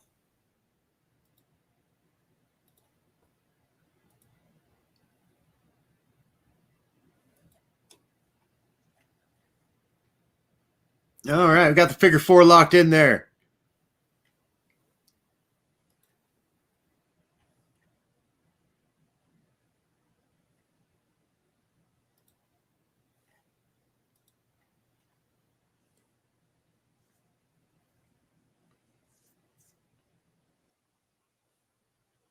Oh no!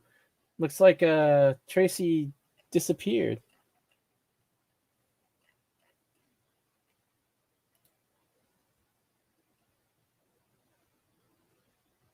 Looks like Tracy's returned.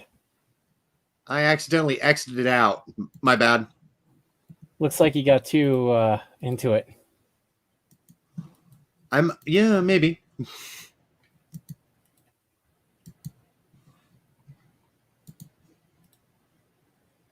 Now I'm thinking, come on, ride the train.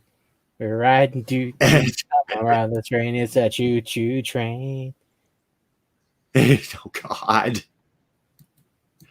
Yeah, sorry about that. I accidentally hit something on my mouse and exited out of the studio.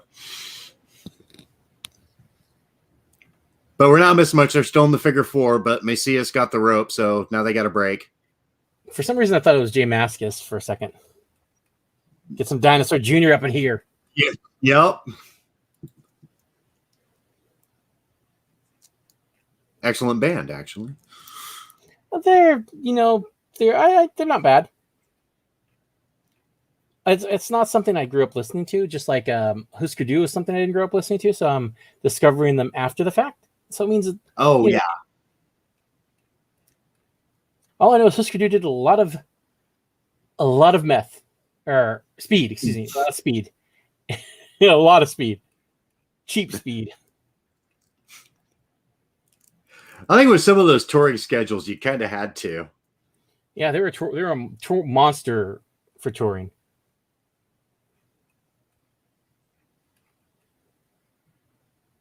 God, what was it? Black Flag? Henry Rollins practically spent just 2 straight years on the road. I've always thought Henry Rollins is a little overrated. I do too.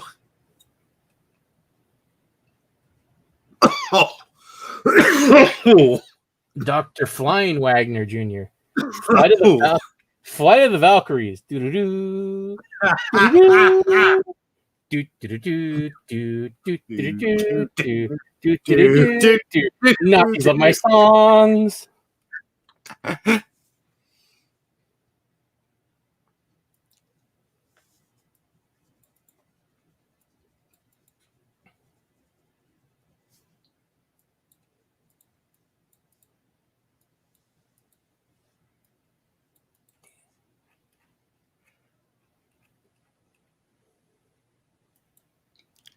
Oh, is he gonna try and take his mask? You always gotta try and take the mask. True. Just rub the mask right into my crotch a little bit. Get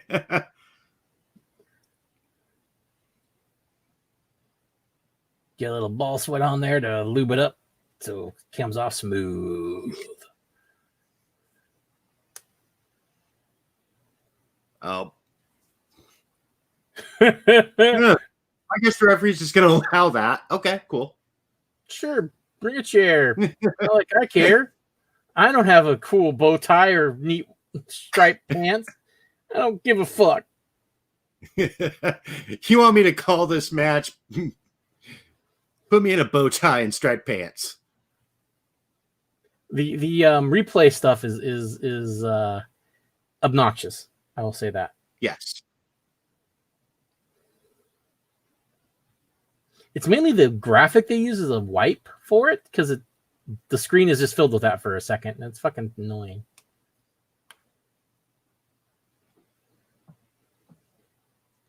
It's funny, but this match and the previous match were only 2 years apart, but they're so. No, actually, though, the last match was 1990. Oh, really? Was it 90? Yeah. 19 years apart. That's still like night and day difference in terms of how the approach is. Yeah.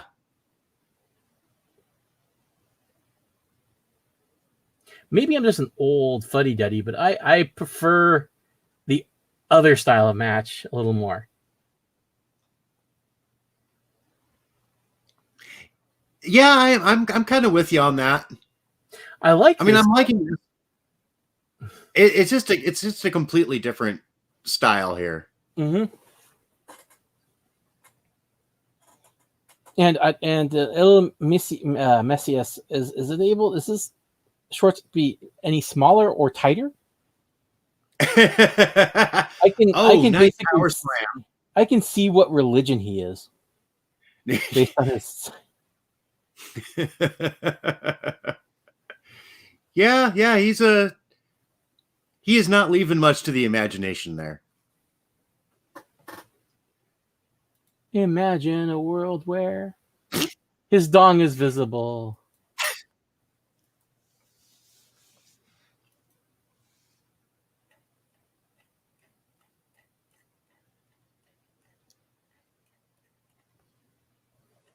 Yeah, you can read the wrinkles in his cock.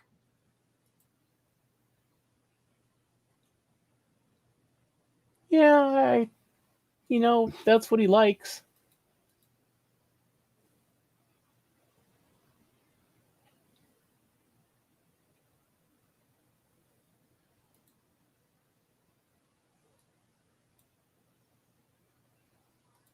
Oh shit.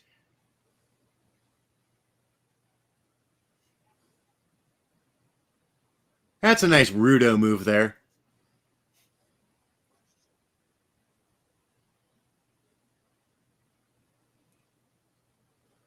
I like saying Rudo. It's a fun word. I agree, Lady Libra. I have an appreciation for when a wrestling match becomes basically like a dance. On the other hand, though, like I do love a good car crash match too. Yeah, there's some that really get good. There's room for both. This is not a bad match, but I just feel that it's a little bit unguided. They kind of are playing it way too much by ear. Yeah, it seems like there's a lot less I want to say chemistry. Yeah, that's it.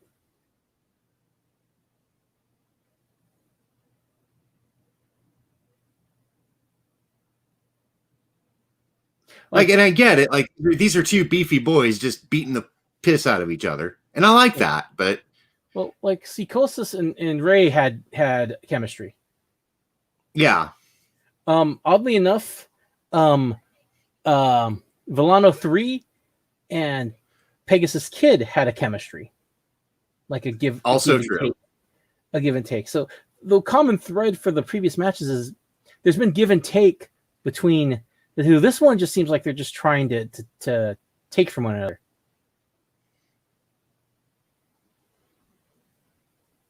They haven't set up too much yet. No. I'm hoping it changes. Oh, he's busted open. I was going to say, Macias is already busted open. We got a bleeder here, boys.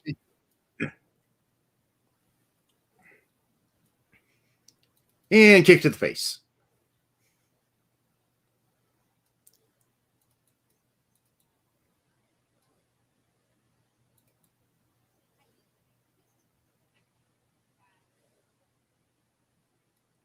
Uh, oh.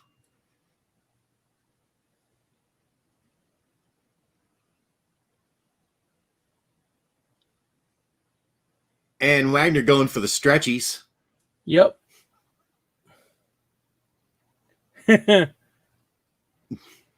Oh, shit.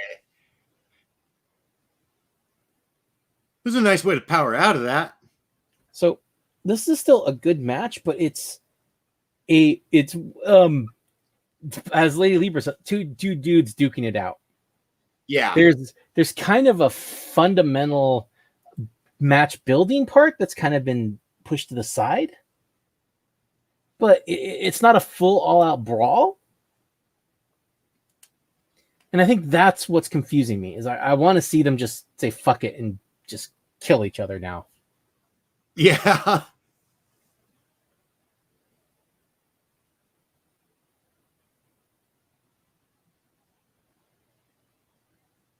And the referee's in a terrible outfit. They really lowered their game.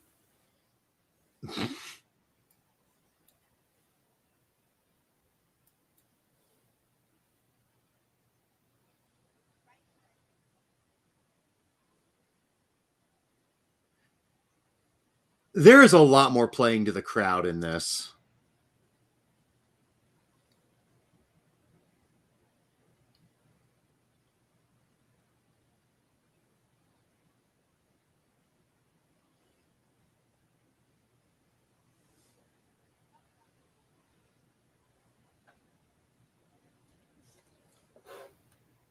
Oh.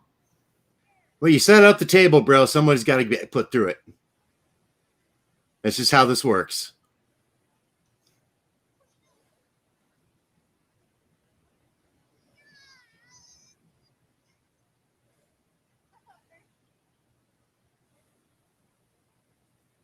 Is he going to choke slam him through it?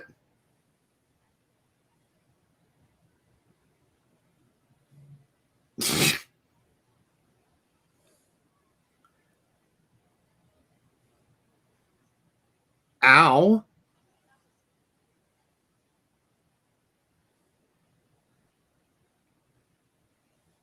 But I love how even as Wagner's getting set up for the choke slam through the table, he's still waving out to the crowd. The good doctor needs to just make sure that his patients know he's still there for him. Right. Cavity searches are still on, guys. Over here. The doctor's waving to the crowd, shows his hands still intact, so the fingers are good. The probing's going on tonight, boys. I'm gonna make all y'all cough.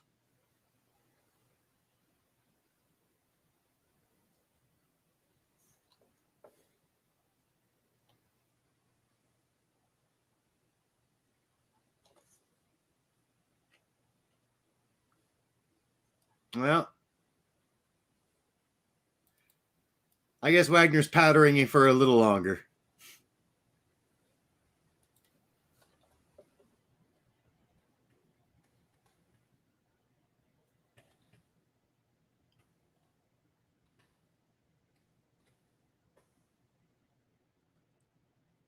Wagner's struggling to get back in the ring. Oh, just got in under the count.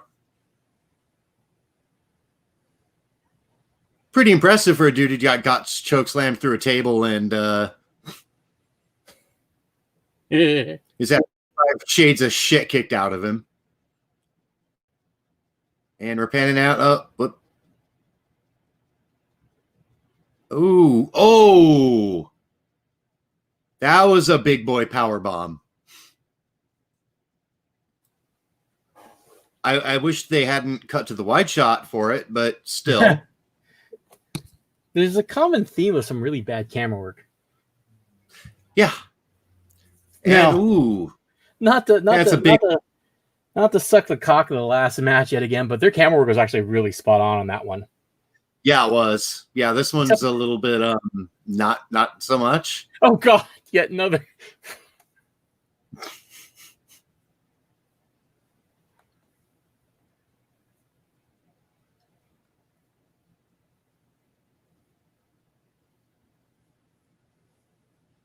But yeah, El Macias totally reminds me of Mike Awesome.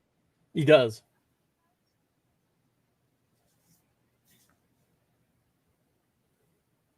I'm not complaining. He's he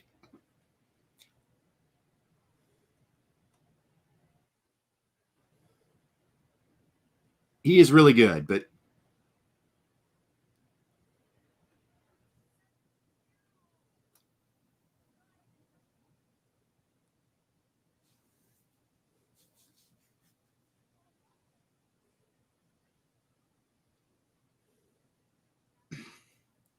and of course all the teenage girls are upset because he's a pretty boy. Yeah. They all want him to win. And he's got those gothy contact eyes.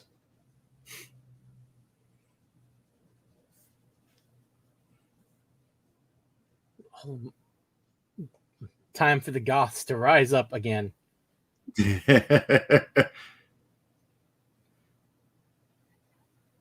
Once more we shall sack Rome with our depressing music and incense.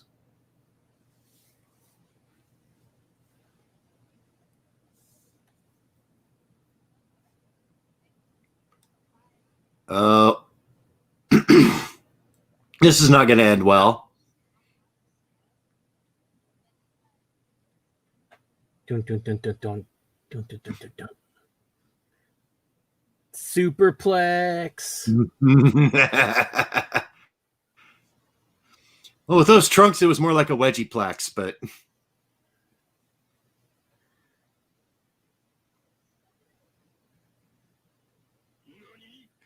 I think at this point we really do need to celebrate the true heroes of wrestling, the guys who have to wash the gear after all of these shows.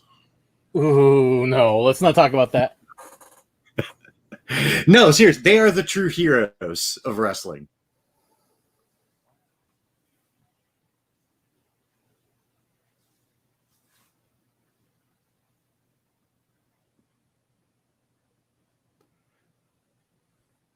Oh, F5. Nice.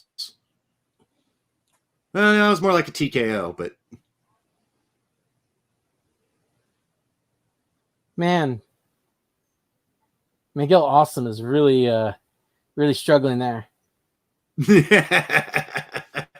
that's his name from now on. He is Miguel Awesome. El Miguel Awesome.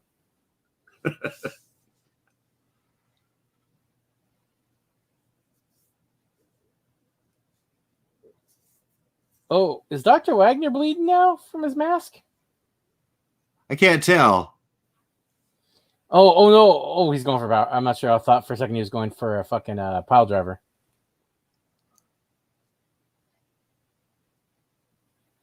No, went for a power bomb, but it did not happen. Yeah, I think Wagner is bleeding. He's got the sharpshooter, scorpion deathlock.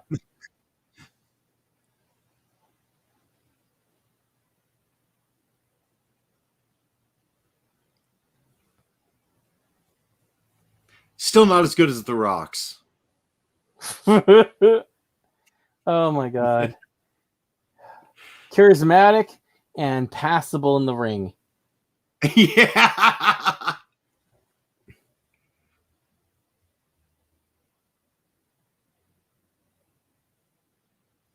That's a good analogy, Lady Libra.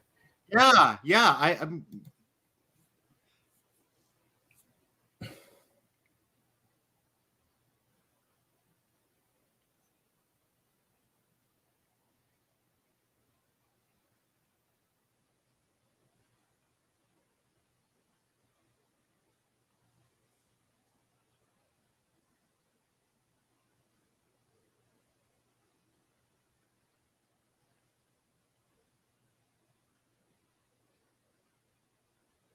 the white of the mask around his eye where he's bleeding has the effect. It looks like his skin is made out of a hamburger.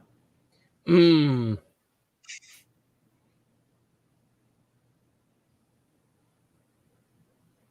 Jesus Christ, stop with the wide shots. Jesus. For the love of fuck. That was a really nice full Nelson bomb, but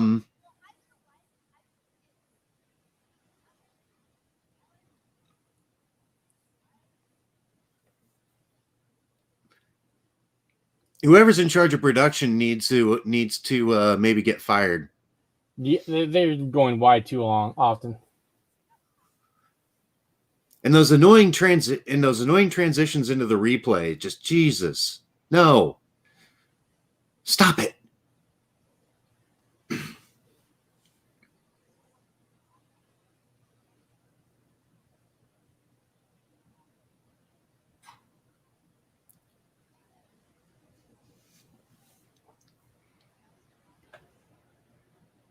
Okay, yeah, the wide shots are really pissing me off now.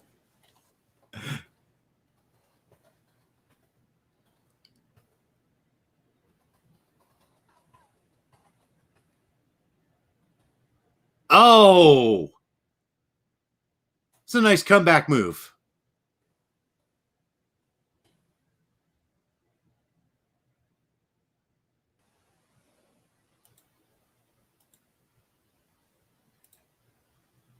Oh, jeez.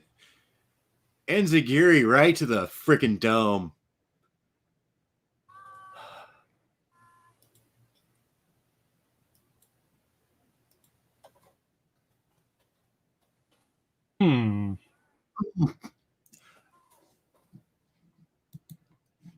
Again, another awesome move, but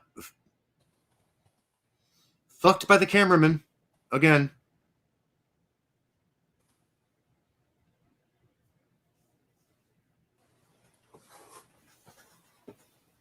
Man, they're gonna.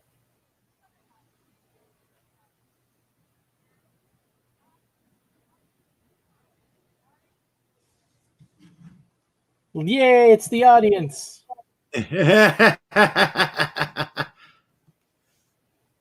Oh man, the last part of this match has been really good, but oh shit, he means business. He took down his singlet. Oh, top. yep. Yeah, when you take off the singlet top, that's when you know shit just got real. Yep. Until you get punched in the face. And whatever that was.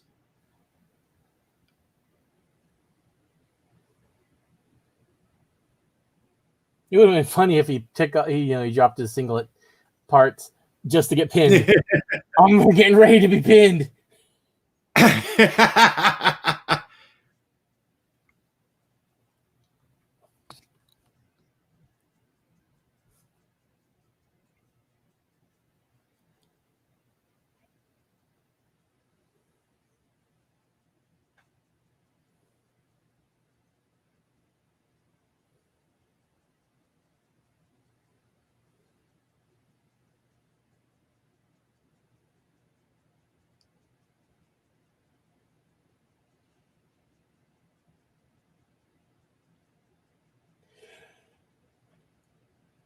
All right. This match has gone on a little too long. Yeah. At this point, I'm kind of like, oh.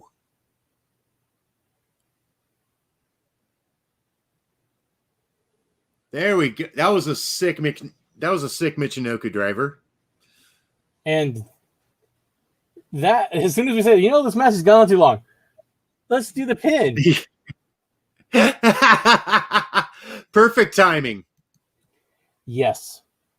No, I mean, it was a really good match. I'm not gonna it was a completely different style, and I kind of think that Macias spent a little too much time playing to the crowd. I mean, granted, Wagner did a lot of it too, but there was a lot of padding in that match. Look, he stuffs feel more mature. Well, sometimes you gotta feel more mature, but not when you've got a paying audience. Don't stuff shame El Miguel Awesome.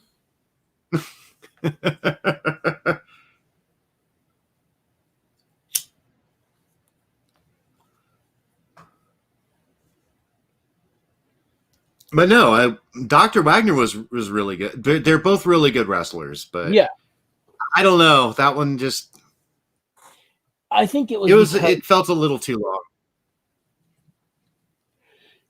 I agree. Also, it's just after the previous match, it had a lot to live up to. Yeah, it did. That's how I felt. I'm not gonna lie.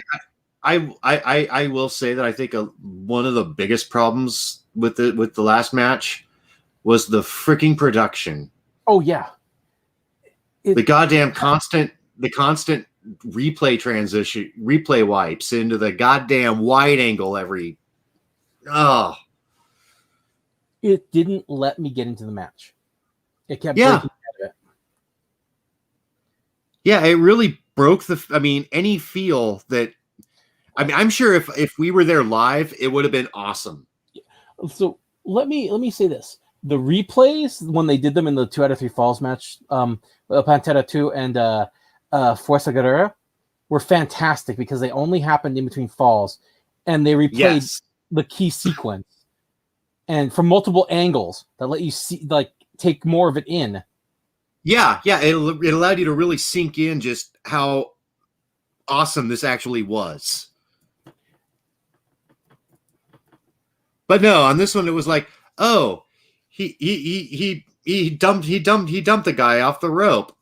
Replay. Like, come on. Oddly enough, I also feel like the two of them didn't really have good chemistry with one another in terms of their.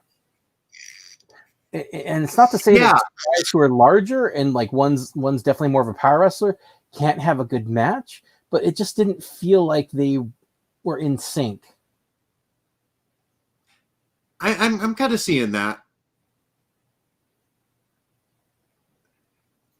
Yeah. So basically, the pacing was off. The presentation was shit, and it had a kind of a slower, clunkier feel. Overall, still really good.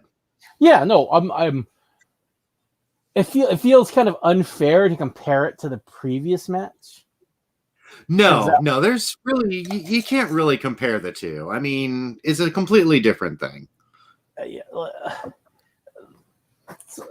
And that's the thing with the Pantera 2 Fuerza Guerrera match is it was so good on so many levels, from the athleticism to the psychology to the storytelling to the after the match, like everything like felt good that it worked together. Like, yeah, agreed.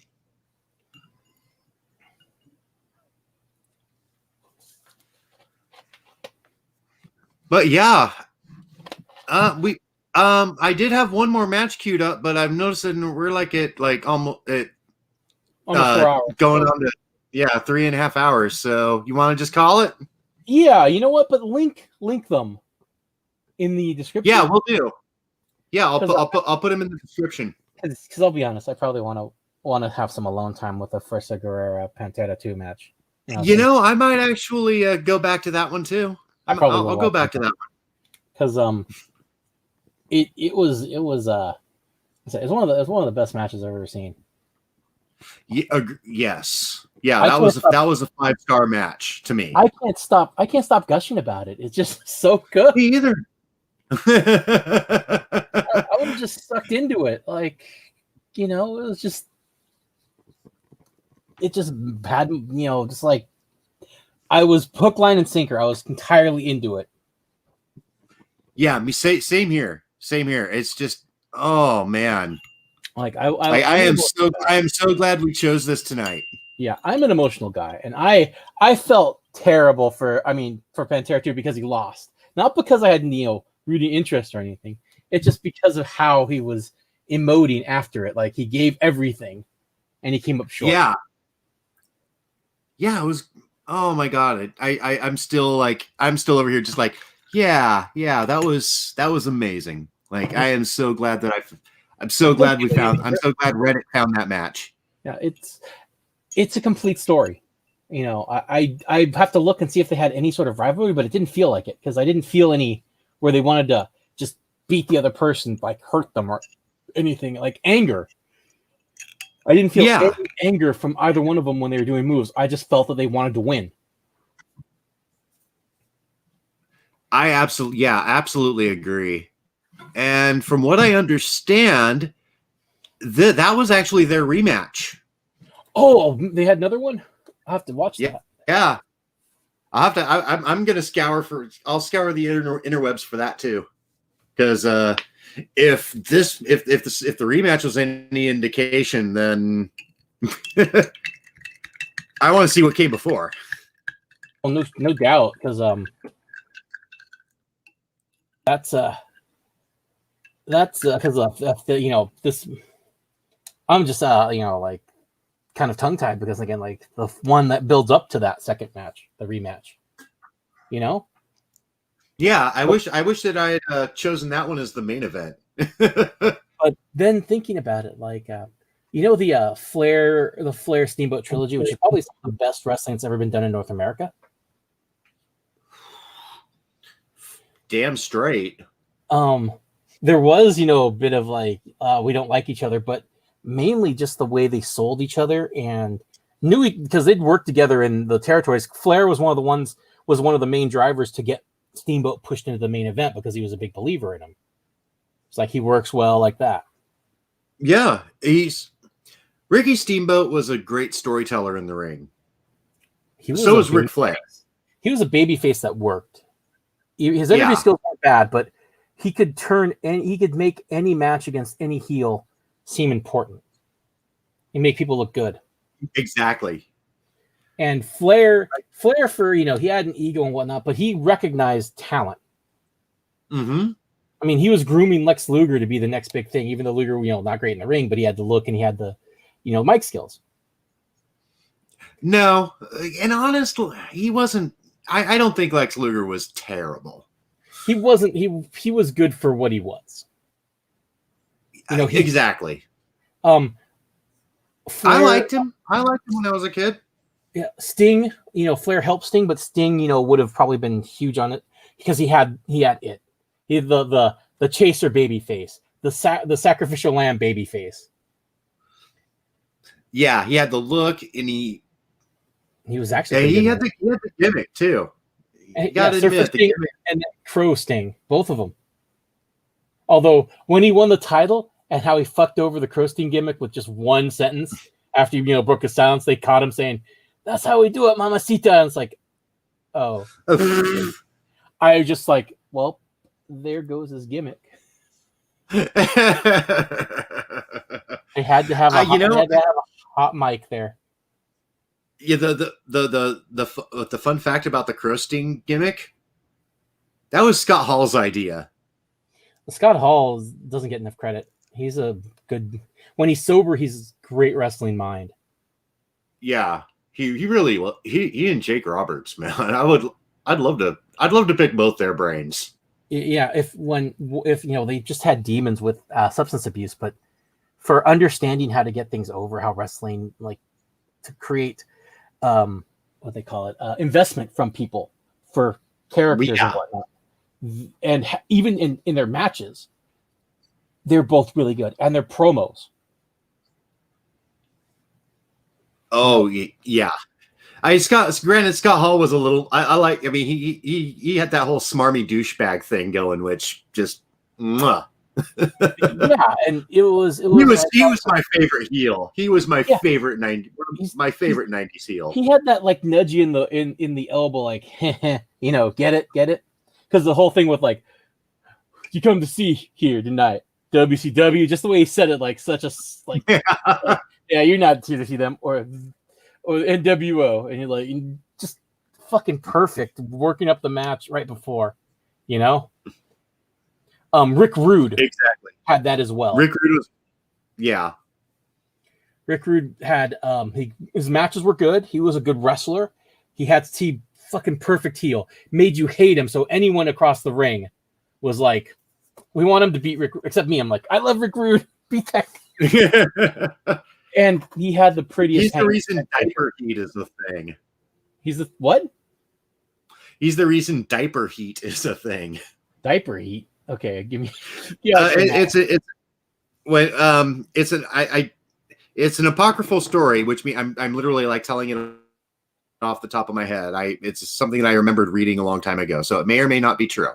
Mm-hmm. But apparently, when Rick Rude was working in the territories, he was so over as a heel that women in the audience would like throw like their baby's dirty diapers at him. That's a compliment that he got that right. I hate you so much that I'm going to throw my baby shit at you. Like that's loathing right there. That's some loathing. Well, he had that thing, that special something that just now, mind you, I'm a heel fan. I generally tended to always root for the heels. You know what, Rick Rude, every time I heard him promo, he always came off to me like that smarmy jock dick bag in high school. Yeah. he was smarmy jock guy that never grew up. Right, but he did it so well. Yeah. I mean, his simple thing was like, let's show you fat, ugly slobs. Show your wives what a real man looks like. Hit the music. It was so simple, but the way he said it, how practiced he was, how it felt like he really believed it. Oh God, I just realized something. Edge and Christian kind of modified that bit for their EOC heel team. I loved their heel team. Well, because they kind of did the same thing. It was like, all right, for the benefit of those of you with flash photography, and then they do like the 5-second pose. They were both charismatic. They worked amazingly well together. So the Edge and Christian tag team was just like fantastic. They were one of the reasons to watch WWE back in the 2000s. Yeah, I actually always liked Christian more than Edge because I found Christian hilarious. He was great in TNA. Mm-hmm. He was awesome in TNA. I think he's one of the most underrated people of the last couple decades. Agreed. He's gotten accolades, but I still don't think he gets enough. I understand he's coming back, by the way. I kind of want him as a manager. He could pull it off. I liked where where The Rock stopped being the people's champion. Told Christian he's like, my peeps. Just making fun of the whole thing The Rock did.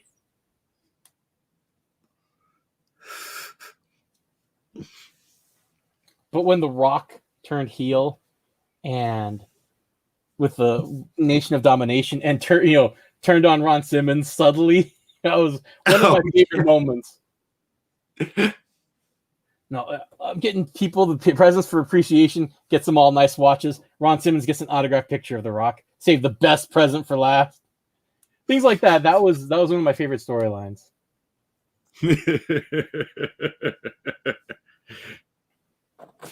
Yeah, The Rock was really good. I did love him as a heel. Yeah, he found his but like with any popular heel, eventually they end up they have to go face because they're too popular. Right. Like, so there was a small indie wrestling federation called Supreme Pro Wrestling. I think they're still around in Sacramento, but there was a particular wrestler called El Flaco Loco. Now, I was actually part of a band called the Secretions. I'm not going to say who he is. But anyway, they're a local punk band there. They, kind of long-lived California punk. And anyway, so he had he said punk rock and wrestling are sort of the same. As long as you have a good gimmick, no one gives a shit if you're talented. He's kind of right. That's true. Yeah, but anyway, not wrong. He could fucking work the stick. He could talk. Great, and he his whole thing was like the Lucha Libre Mafia, and he was a cowardly heel. And one of the first matches, the second or third match I saw him in, he was doing a gauntlet match, where he's the champion, he's going to be the champion, he has to pin all these people. And so, of course, when the heels come out, one of my favorite ones is they look like they're getting ready. They do rock, paper, scissors. Of course, Flaco Loco wins. And he goes into the corner, it slumps down like it's exhausting, like super exhausting match. And so me and my pals, we just simply start chanting Lucha Libre. like that. As everyone's booing him, there's this three of us doing that. And he notices this, and he doesn't look at us, but he puts his hand out and does the more like hand movement like that. Nice. Like he's getting straight. Yeah, he knew exactly what he fed into it. And then later on, as he wins again, a couple more matches, he gets taken out of the ring, and he manages to get the other person counted out. But during that time, there's a spot where he's going to be thrown into some fans. So he changed it to where he got thrown into us, the three of us. Oh, yeah, nice. Yeah, and it was great because we kept chanting that, and people were starting to say "sucks," after our Lucha Libre chant, and we just kept going. But we did this so many times, other people started joining in, and unfortunately, we turned him face because he got we helped him get so popular. We know he was doing it on his own, but we also nudged it, and so that's a fan experience right there. We turned him face.